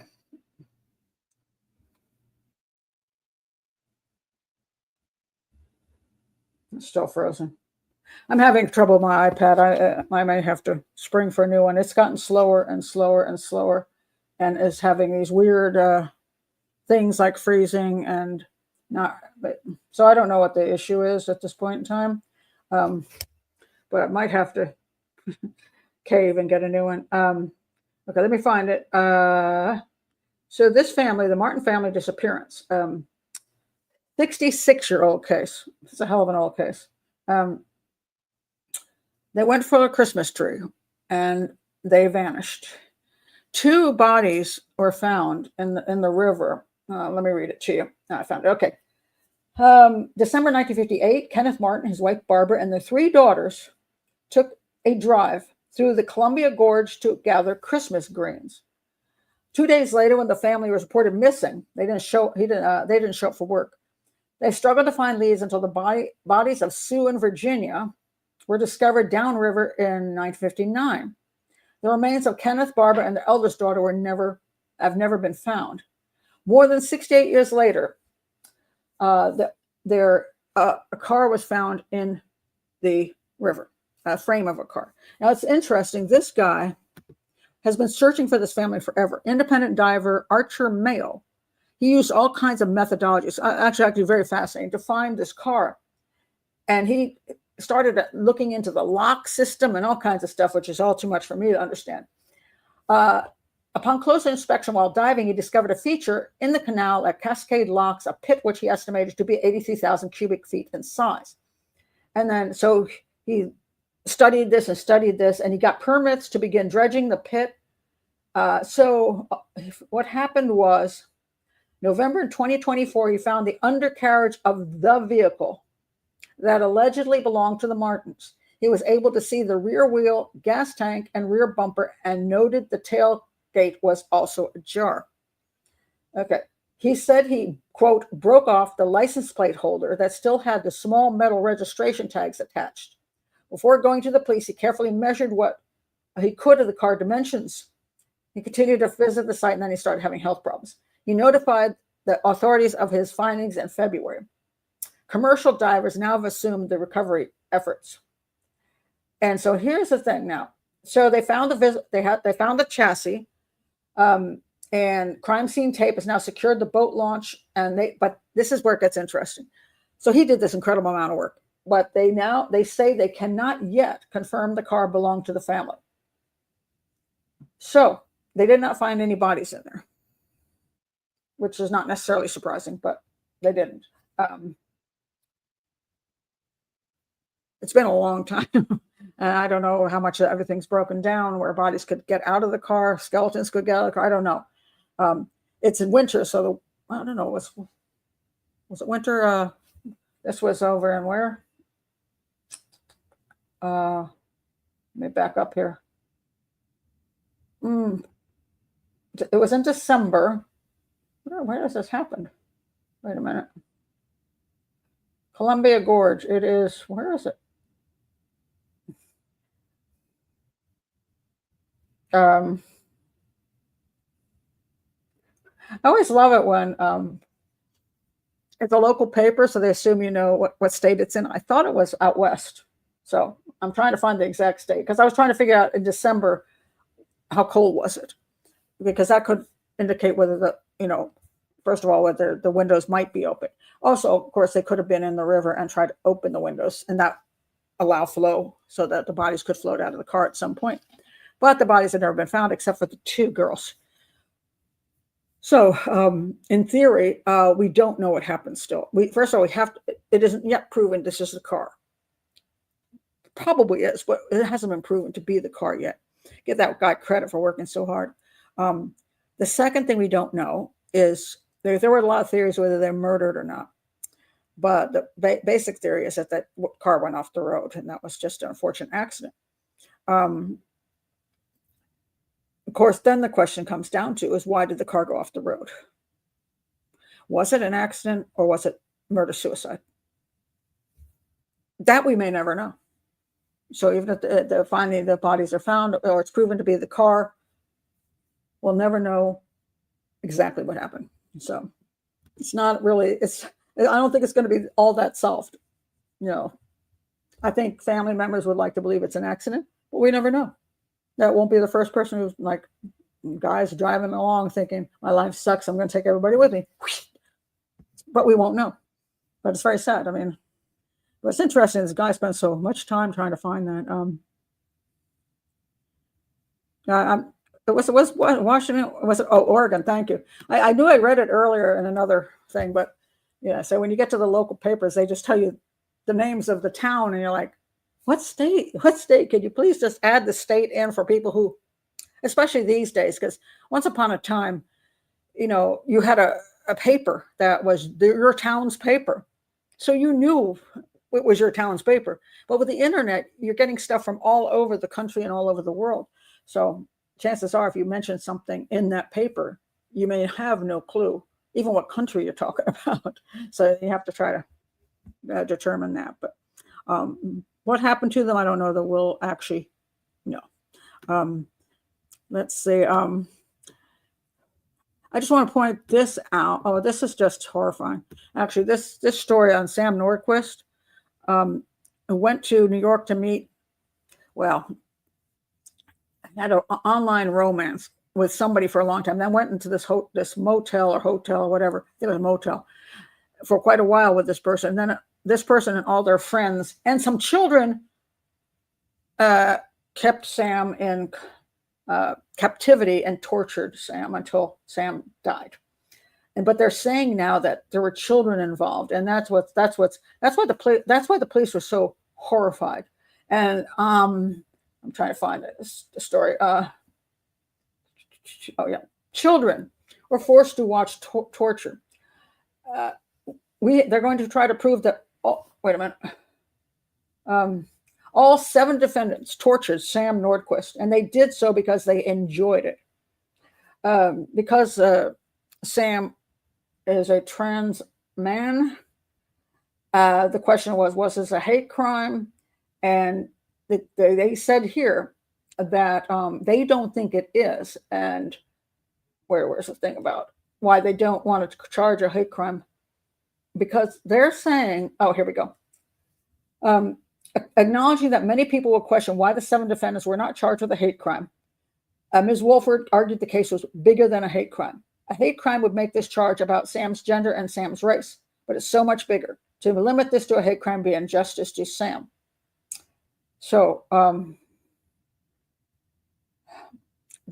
I tend to agree that it doesn't appear to me to be a hate crime because Sam and the woman that they were hooked up together for a long time, like a year online, and then there was this time period where they were together, and then things seem to have gone back. So I don't necessarily think it's a hate crime either, but it's a hateful crime that they enjoyed torturing this individual. It says here they sexually assaulted and tortured for several weeks in a motel room. And children were there. So it is that's really messed up. The police who are dealing with investigators dealing with this crime, they're just like absolutely horrified. Um, because they just can't believe that this many people could do this despicable thing. But if you actually look at the pictures of all those people, which I showed the other week, some horrible looking people. It's like, yeah, some kind of people you don't want to be around, it's just, but, is that the Z cult? No, it's not. That's another bunch of, I think that's another bunch of weirdos. There's something the other day on the Z cult I did, and I'm blanking on that. But that goes to show, though, that people can get together to do horrific things. And on that note, I think what I'm going to do is there's this new Netflix movie on Manson, going into all the different theories about why the killings happened, Charlie Manson. And I'm thinking I haven't done anything on Manson yet, but the question of why, what was he about, and why did people gravitate to him? Why did he have any control over them? And what was his point of a lot of stuff he did? Was there a big conspiracy thing? Was the U.S. government involved? There's all kinds of, interesting stuff. I haven't seen the Netflix thing yet. I'm kind of expecting it to be crap. Another, hey, what can we do this week? Oh, let's do a Manson thing. Let's make sure we roll out every weird theory possible. That's what I think is going to happen. But since I've never talked about Manson, and I just listened to some of his music, which most of it I thought was not great. I did like one song, though, because he was a sort of musician. But yeah, so I think I'm going to do that on Sunday. I may actually do an open live, just because it's been a very slow few months for this channel. I'd like to introduce it to a few more people. And so I might do an open live. And this is kind of case that I feel like can be more, just let people talk, because there's not too much where people are going to, defense attorneys aren't going to roll in. Conspiracy theorists might roll in, but I think I'll do that. This is the new one? Better than the old ones. Interesting. Well, I'll be curious to see whether I think they're making up a whole bunch of. Oh yeah, well that's true. But I try every once in a while. I like to do an open live. On occasion, we've had pretty good luck with open lives. I don't do them very often, but it does sometimes help the channel. And it's been a very slow winter trying to keep the channel going. So. For this particular show, I think, maybe I'll do that. I'll make it an open live, and that'll be, I don't do it very often, but I think I might try it just for this one show, because people are fascinated with Manson, and it could be some interesting conversation. So, but there might be weirdos. That does happen. But the one thing I don't like doing open lives on is if it's a case where the defense attorneys will show up. I say the person's guilty, and the defense attorney for that person shows up, and then they bring their minions with them to argue against me on my own show, and then they take over the chat room and start putting out, no, these are the facts, and this woman who's talking on her show is wrong. And then I do block those people out of the show. But I decided not to do that kind of open, because that just brings in size. I don't think there's a great side on Manson, except for those who believe the government was involved. So I will address whether I see anything. I haven't really looked into it that much as far as that goes. So I will look into the government issue and see whether I see any kind of credibility there. But it's a strange time and a strange character. And a lot of people that hooked up with Manson, I mean, they were well known, like the Beach Boy guy. It's like, why would you hook up with Manson? I'll get some of his fans. Does he have fans? Wow. Oh, well, we'll see. I don't know. I say every once in a while, I like to try it. It might be a bad idea. You might be right. Okay, let's see. What time have I got here? I'll just do a couple more things before I run out of time. Since we've already talked about sex, we might as well talk about it some more. This embalmer, her name is Amber. You got to look at people who commit certain crimes that claim they're only committing that crime because of the crime the other person committed, when they actually, and they think it's like, okay. They say they get a kick out of it. And this woman is named Amber Laudermilk, 34, had been charged with abuse of a corpse after she cut off a dead sex offender's penis and stuffed it in his mouth. Yes, lovely. Anyway, female funeral home does this. Why? Because he was a sex offender. So supposedly, she took a scalpel to 58-year-old Charles Royce Rodriguez's groin while she was overseeing taking care of his body at the funeral home. She allegedly stabbed him twice before castrating him and shoving the remains down his throat. And then she told the student who was with her. I think that boggles my mind more than anything else. The student who was with her. You know, if you're going to do stuff like that, perhaps not having a student standing next to you, you didn't see anything. She allegedly warned the student just moments before mutilating the corpse. So now the student who's supposed to be learning about mortuary science is supposed to learn how to properly treat a body, how to care for it, out of respect for the family and respect for the dead, even if he's a scum dead. And also just to learn the skill. This is what she shows her students. Yikes. So when questioned by another employee about Rodriguez's, quote, disfigured groin, Laudermilk shot back that he'd had a lot going on with him. A lot going on with him. Okay. He died of natural causes in the hospital. He was listed on the Texas Department of Public Safety sex offender registry after he was convicted of sexually assaulting a 31-year-old woman in 2001 and given a decade of probation. Now, I don't know what his sex offense was. He got probation only? I don't know. It wasn't immediately clear how she knew of his rap sheet. The case is about two troubled people, the victim, who was a registered sex offender, and the defendant, who accused of viciously attacking his dead body. No matter what one thinks of his life, the law requires they be treated with dignity in death. Okay. I don't know the suspect's past, but we have the utmost empathy for anyone who's been a victim of sexual assault or is the family of or friend of someone who's been the victim of a sexual assault. Sure. The facts clearly indicate she was angry, and I hope this is resolved in the courts and she gets the help she needs. She's got more problems than being angry about sex offenders. Laudermilk was charged with abuse of a corpse this week after the funeral home reported the alleged castration to the authorities. Wow. Yeah. She got problems. Oh my God. Well, that's an interesting point. That seems to indicate to me that this isn't the first time she's done it because of being so bold to do it with an audience. That's an excellent point.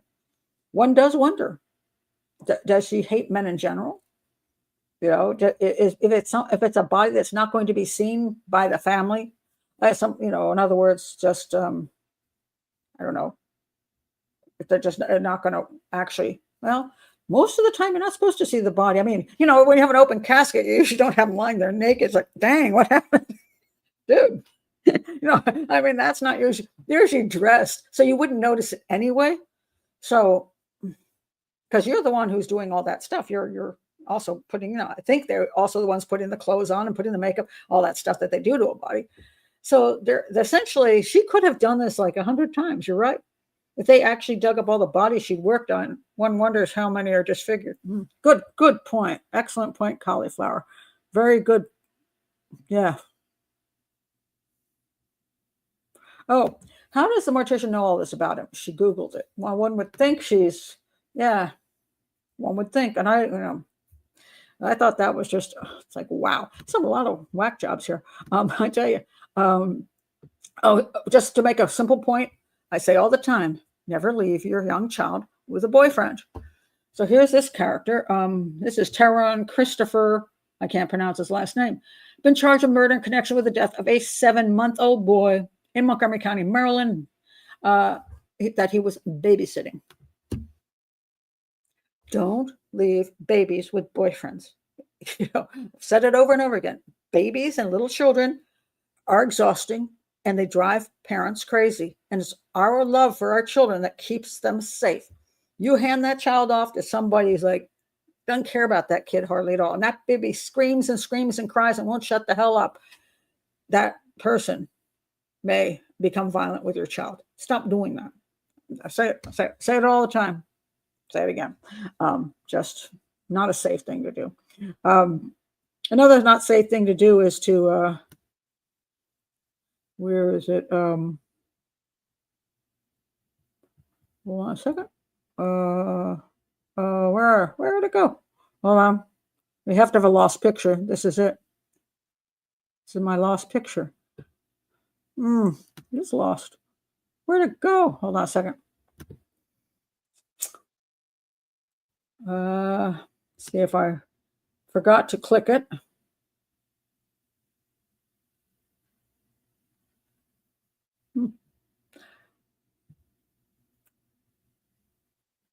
Is it this? Hold on. Let me see if it's these people. Is it this? Oh, yeah. Okay, this is them. Kimberly Butch. She's with, I guess, her boyfriend, and they went on a cruise ship. And guess what the cruise ship had? What did the cruise ship room have that I warn everybody about?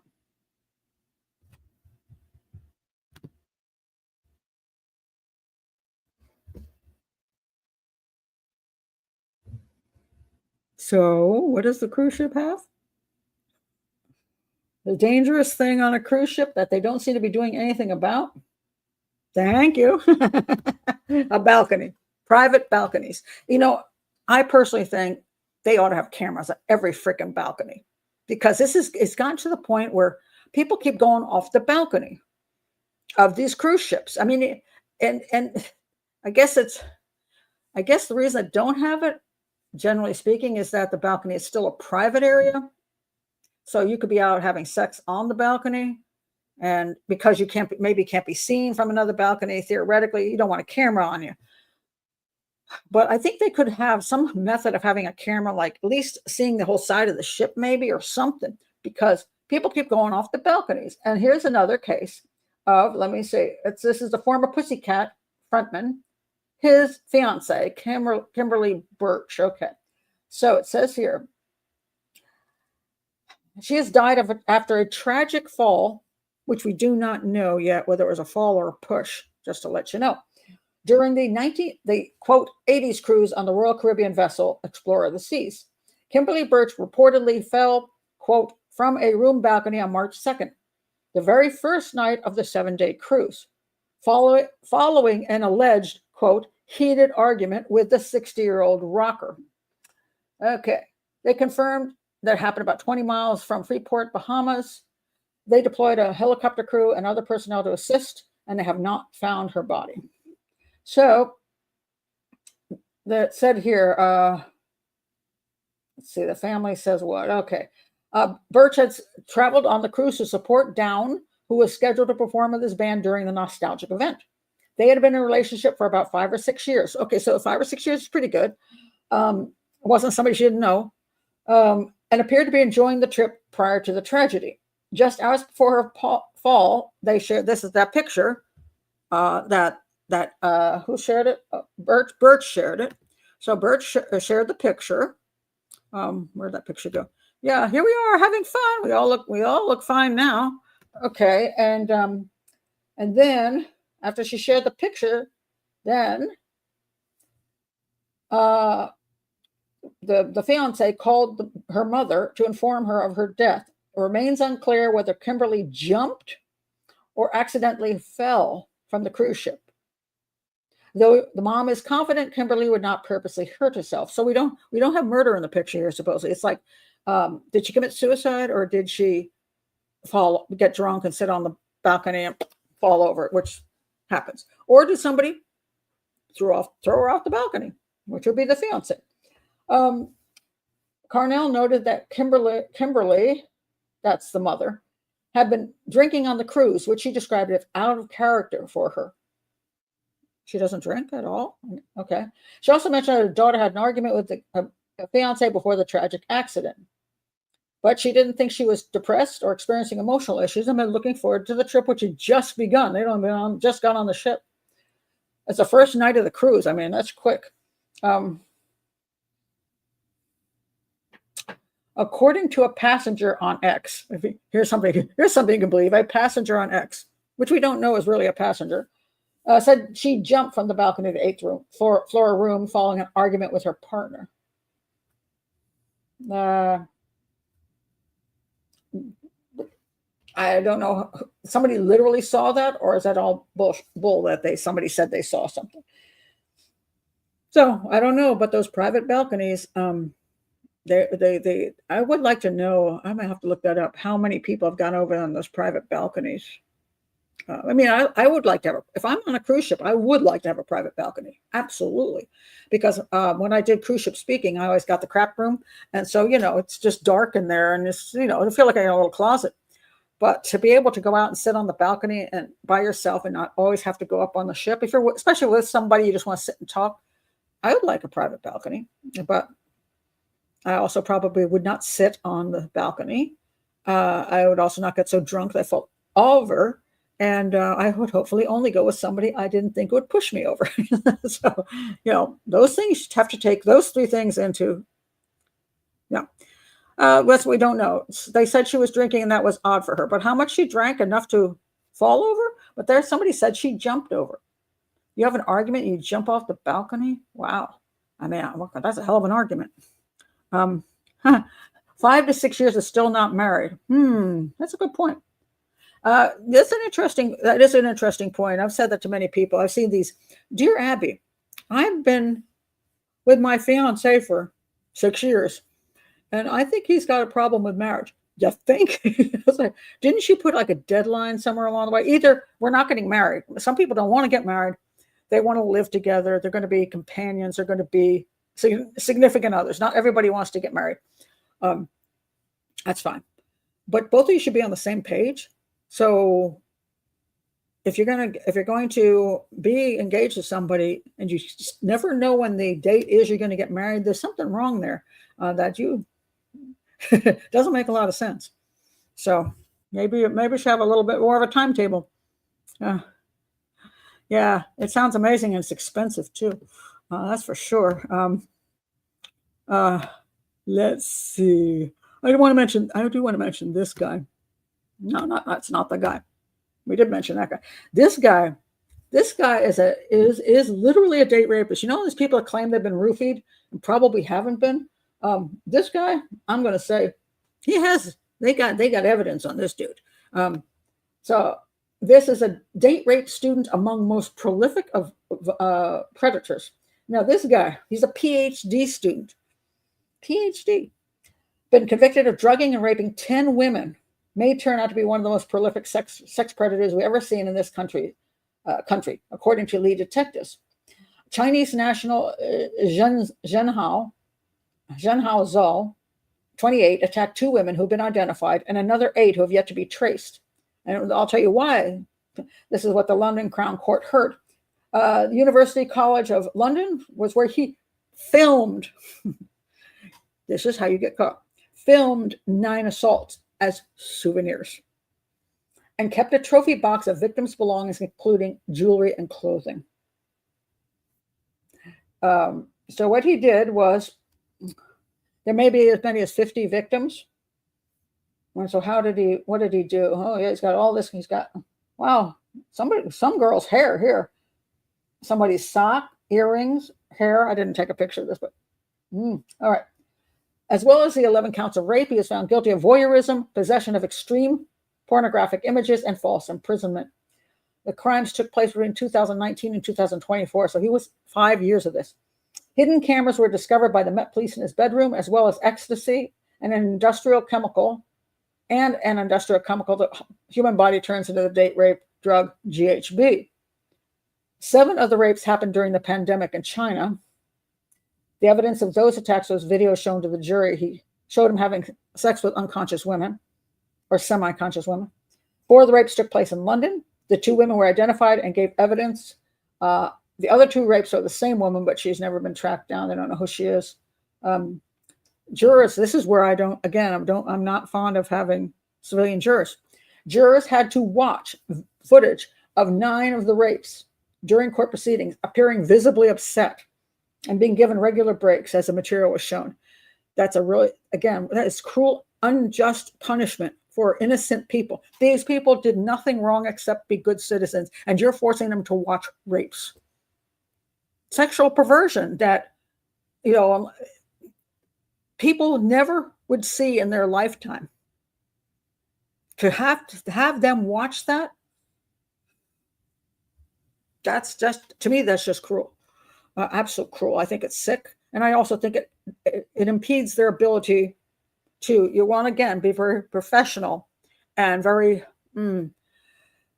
unemotional for the most part. You can't be, not going to be totally like unemotional, but that you're able to separate the two things, so that you want somebody, in my opinion, who is capable and ready to have to watch stuff like that. And I have seen stuff like that. And it's very unpleasant. Some of the stuff never leaves your mind, but it's done for me as a choice of profession. My daughter also, she worked in sex crimes and child abuse and homicide. And when she worked in child abuse, it was the worst that she had to deal with. And it definitely had an effect on her. But she chose to go into that field, and she did her job. I just don't think regular citizens should. You're supposed to be punishing the guy and getting justice for the women, but not punishing innocent citizens. So anyways, the attacks were filmed at his flats in Bloomsbury and Elephant and Castle, and others in an unknown location in China. And here we have, this is,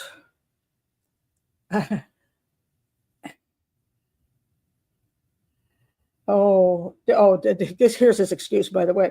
In his defense, Zhao told the jury he had discussed sexual preferences with one of the women he filmed, and she had said she liked uniform role play. We specifically discussed the kinds of role play I like, which was rape role play. And she said, oh, okay. Now, in theory, you can use this as a defense, because there are people who want to do the role play of the woman is unconscious, or the male is unconscious. It can be male, it could be male-female. The woman is unconscious. We'll go with women right now. The woman is lying there unconscious or asleep. And then the guy does stuff to her, and she keeps her eyes closed and doesn't react. This can be a turn on for both male and female. This is one choice of sexual preference. Theoretically, all of this could happen with a camera going, and it would not actually have been a rape. So since that does exist in the real world, he's got to use that as a defense. The women were actually cooperating. They just were playing unconscious. But, if you're going to play that game with a girl that you're really going to play that game and film it, you better be sure that she's not going to turn around one day and say, I wasn't actually conscious. So, yeah. So, yeah, you can't unsee that. That is very true. And it sticks with you. Certain things are things that never leave your head. Anybody who's been through some kind of watching something traumatic, whether it be a crime scene, whether it be an attack, whether it be a video of something horrific like cartel executions, and it's real as opposed to it's fake, it stays in your head. And I probably have about 10 photos / videos that have never left my head. So I'm laughing at Didi's comment there. But that's yeah, it's but I'm glad they got him. At least they got him. Thank God they got him, because I needed to get him. Let me see. We're up right out of time here. I've got to I have these things I keep pulling from week to week, and okay, maybe I should do this because I keep promising I'll do this one. This woman, I'll just mention this as the last thing that as I promised this a week ago. This woman is suing her. She got a facelift, and she didn't like the facelift she got. I'm not sure which is the before picture and which is the after picture, but they're both equally awful. But anyway, She's devoted her life to ruining a surgeon's reputation. Dissatisfied with outcome, she waged online war before taking her life. By the time the judge ordered a dissatisfied facelift patient to remove the false and offensive statements she posted about her cosmetic surgeon on various websites and fined her $40,000 as his business had taken an incalculable hit, the patient was dead by her own hand. She underwent surgery. Her name was Lucile Lacorellu or something like that. The doctor was Barry Epley. She complained that the procedure had obstructed her airway and caused her breathing difficulties. He said he'd never heard of such an outcome, and neither any other experts.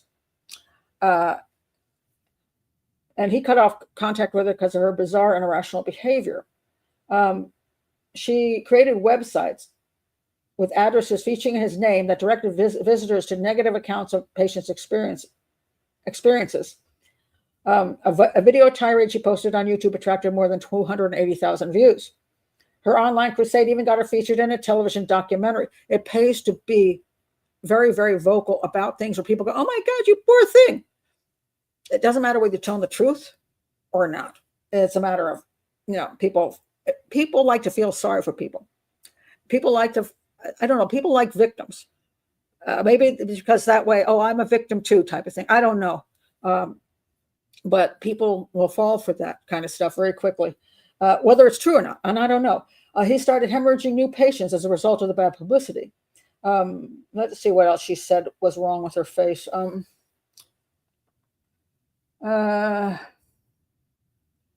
Trying to find out the rest of what happened with her face. Because it was, I don't think she was happy with,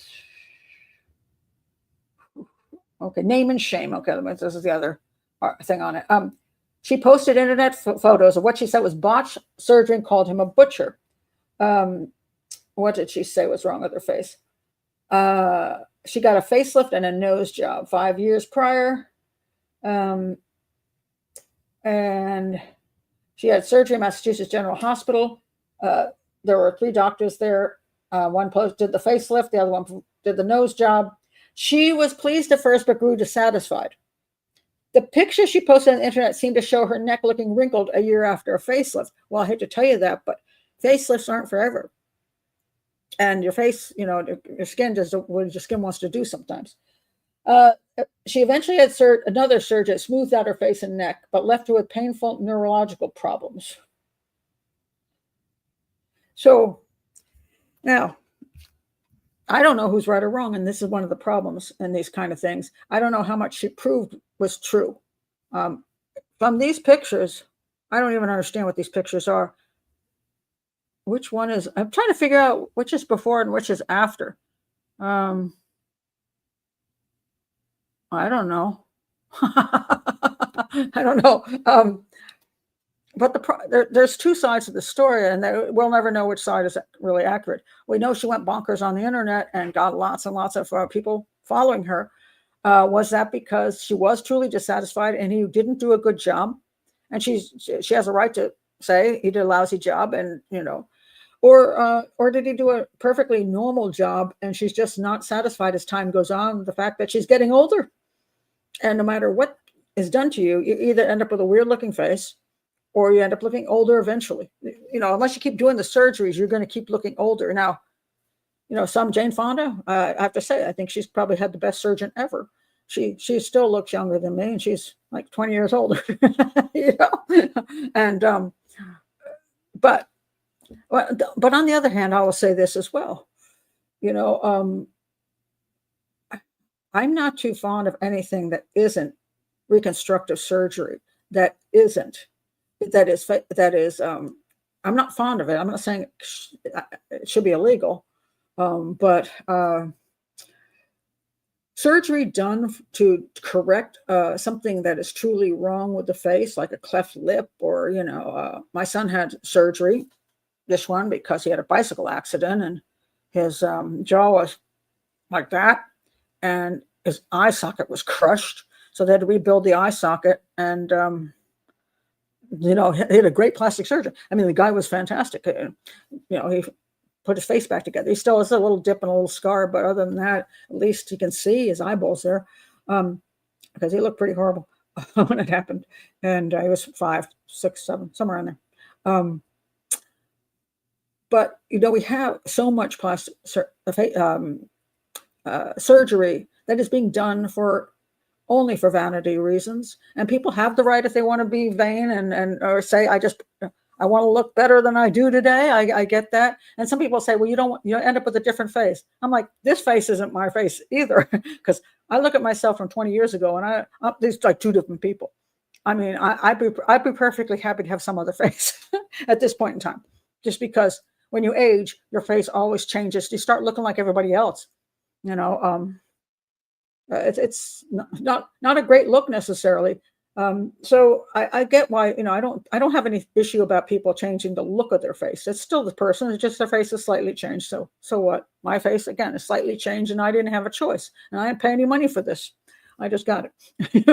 Every year I get a new face. Every year it's a worse face than the year before. So I'm not against the concept of cosmetic surgery. But then again, it's pushed so much in our society, and the surgeons make incredible amounts of money doing.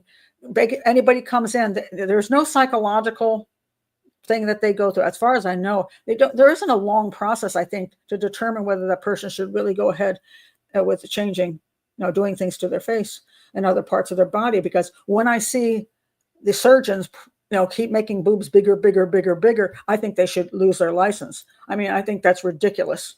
It's to the point where the person is bizarre looking, or their face is bizarre looking. I think that they should lose their license. People should call them out and say, look what they're doing to human beings who are obviously emotionally disturbed. So to me, you should not be practicing on an emotionally disturbed person to make money. So I don't have a lot of love for cosmetic surgeons, because I think a lot of them are just predators of people who are not happy with their bodies, body dysmorphia, or just unhappy that they're not as good looking as I'd like to look. And I think they take advantage of them, and that bothers me greatly.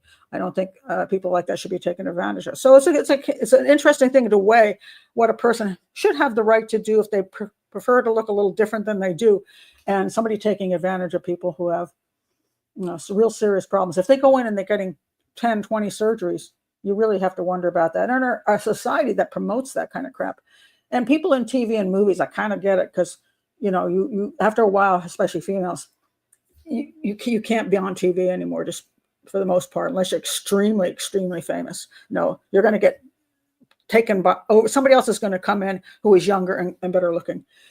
Even on YouTube, older people, older women especially, don't have the views the younger people do. That's a fact. That's a societal fact. But should we take advantage of people? I don't know. So I'm not real fond of. So I don't know. Do I feel sorry for him? Do I feel sorry for her?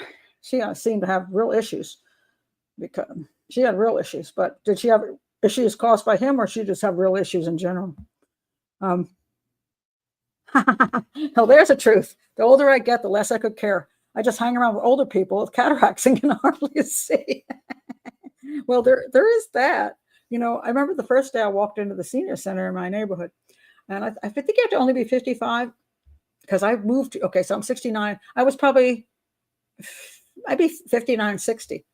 I walked in, and I'm like super young, and I'm like, whoa, I feel like a teenager now, because I'm looking around at people who are looking way older than me, in a worse physical condition, worse.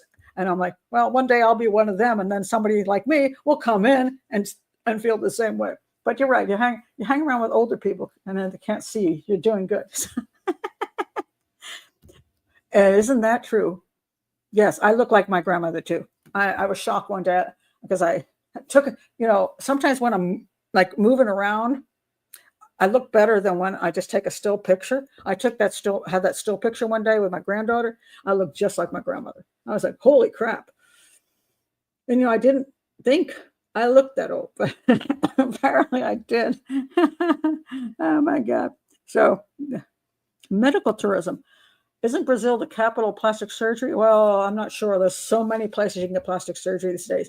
There's medical tourism for like India has a lot of medical tourism for things like heart stuff. So if you have heart issues and if you need to get something done or just whatever you need to get done, it's way cheaper in India. So if your insurance sucks here, you're on Medicare and it's just not covering it, take a vacation to India and get the stuff done, or many of the other places that have that. Of course, Mexico is huge for dental tourism because you save a massive amount of money, like lots. Like I think you only pay like 1/5 what it would cost in the United States. So a lot of people roll down to Mexico to get that done. But cosmetic surgery, definitely around the world, especially, people can afford, especially richer people can afford it. They go away on vacation, and come back refreshed, as I always say.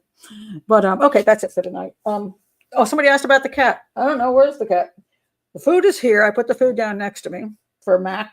Mac was in last night, but he's been acting weird. He comes in. He is still licking the food off my hand by the bed. He has let me sit down on the floor near him, and he will let me walk around a little bit now when he's in the house, because he went to find his food the other day and I hadn't put it out yet. And he went underneath the dining table. I said, well, stay there. I'll get your food. And he actually let me walk into the kitchen and get all the food and put it out there for him. So he doesn't bolt as quickly as he used to, but he won't let me touch him. And he suddenly doesn't want to sleep in his little cat bed. I kind of liked it when he went and slept there. It made me feel good. And he used to also sleep on the floor of my bedroom, but he's not done that lately either. He's just comes in, gets the food, and disappears. I know it's a little warmer out. Maybe I don't know. So it'll be interesting to see whether he just disappears during the summer. It just shows up comes in, grabs the food. Like, what a worthless pet. A totally worthless pet. But anyway, okay, that's it. Let's see if this show doesn't get completely demonetized because I talked about things maybe I shouldn't. Once tamed, to only bond with one human. Well, no, nobody's in this. I'm not, my granddaughter doesn't live in the house anyway, so I'm here alone. It's a little confusing, by the way, as far as the feral thing goes. There's people who say, well, I was able to tame the feral cat really quickly. I got the cat after about a month. The cat started meowing at me and coming near me. No, that's not a feral cat. That is a stray cat that used to live with humans, but isn't living with humans. And so, but they've had human contact. A true feral cat is very feral. Mine is a feral cat. Now, my cat is not trapped. There's the other possibility. When people trap a feral cat, they take it to the vet and get it taken care of and got the thing on the ear. And then some people they let him go. Some people let the cat go again. So it gets spayed, gets a clip on the ear, and they let the cat go again. So it stays outside and is feral. Other people catch a feral cat and bring it home and put it in a room in a cage, and then eventually open the cage and let the cat go around the room and then try to tame it. Now, if the younger the cat is and the more likely it's to be a stray, is the more success they will have. So when I hear people have quick success with a quote feral cat, I think A, it's probably not feral, it's probably stray. And B, maybe it's young enough and you've got it trapped in your house and it doesn't have any choice. This cat has a cat door right over here. It comes and goes. I'm not trapping the cat. I'm not going to keep, Mac is not required to stay in my house. It's been over a year now. Mac comes and goes whenever he wants to. I don't know if he comes in at night and sleeps in here when I'm, in my bedroom with the door closed. He might be sleeping in his cat bed for all I know. Maybe I just not seeing it right now. I feed him, by my bed or in the living room when I'm out there, or here if I'm doing my show.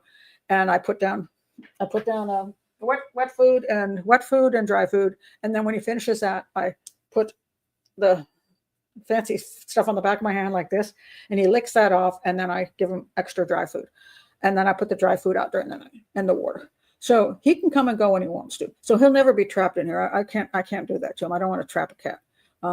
He's already a feral. I'll let him continue his life. And if he wants to visit me, he does. And if he doesn't, he doesn't. So he is calmer around me. And he is, more willing to have me closer to him than he ever used to be. He used to panic really easily. So now he is better. That's over 1 year. Whether in another year he'd let me touch him, I don't know. Whether that'll ever happen, I can't predict. So, female. Male. Mac is definitely a male. Yeah, he's a big cat. Yep.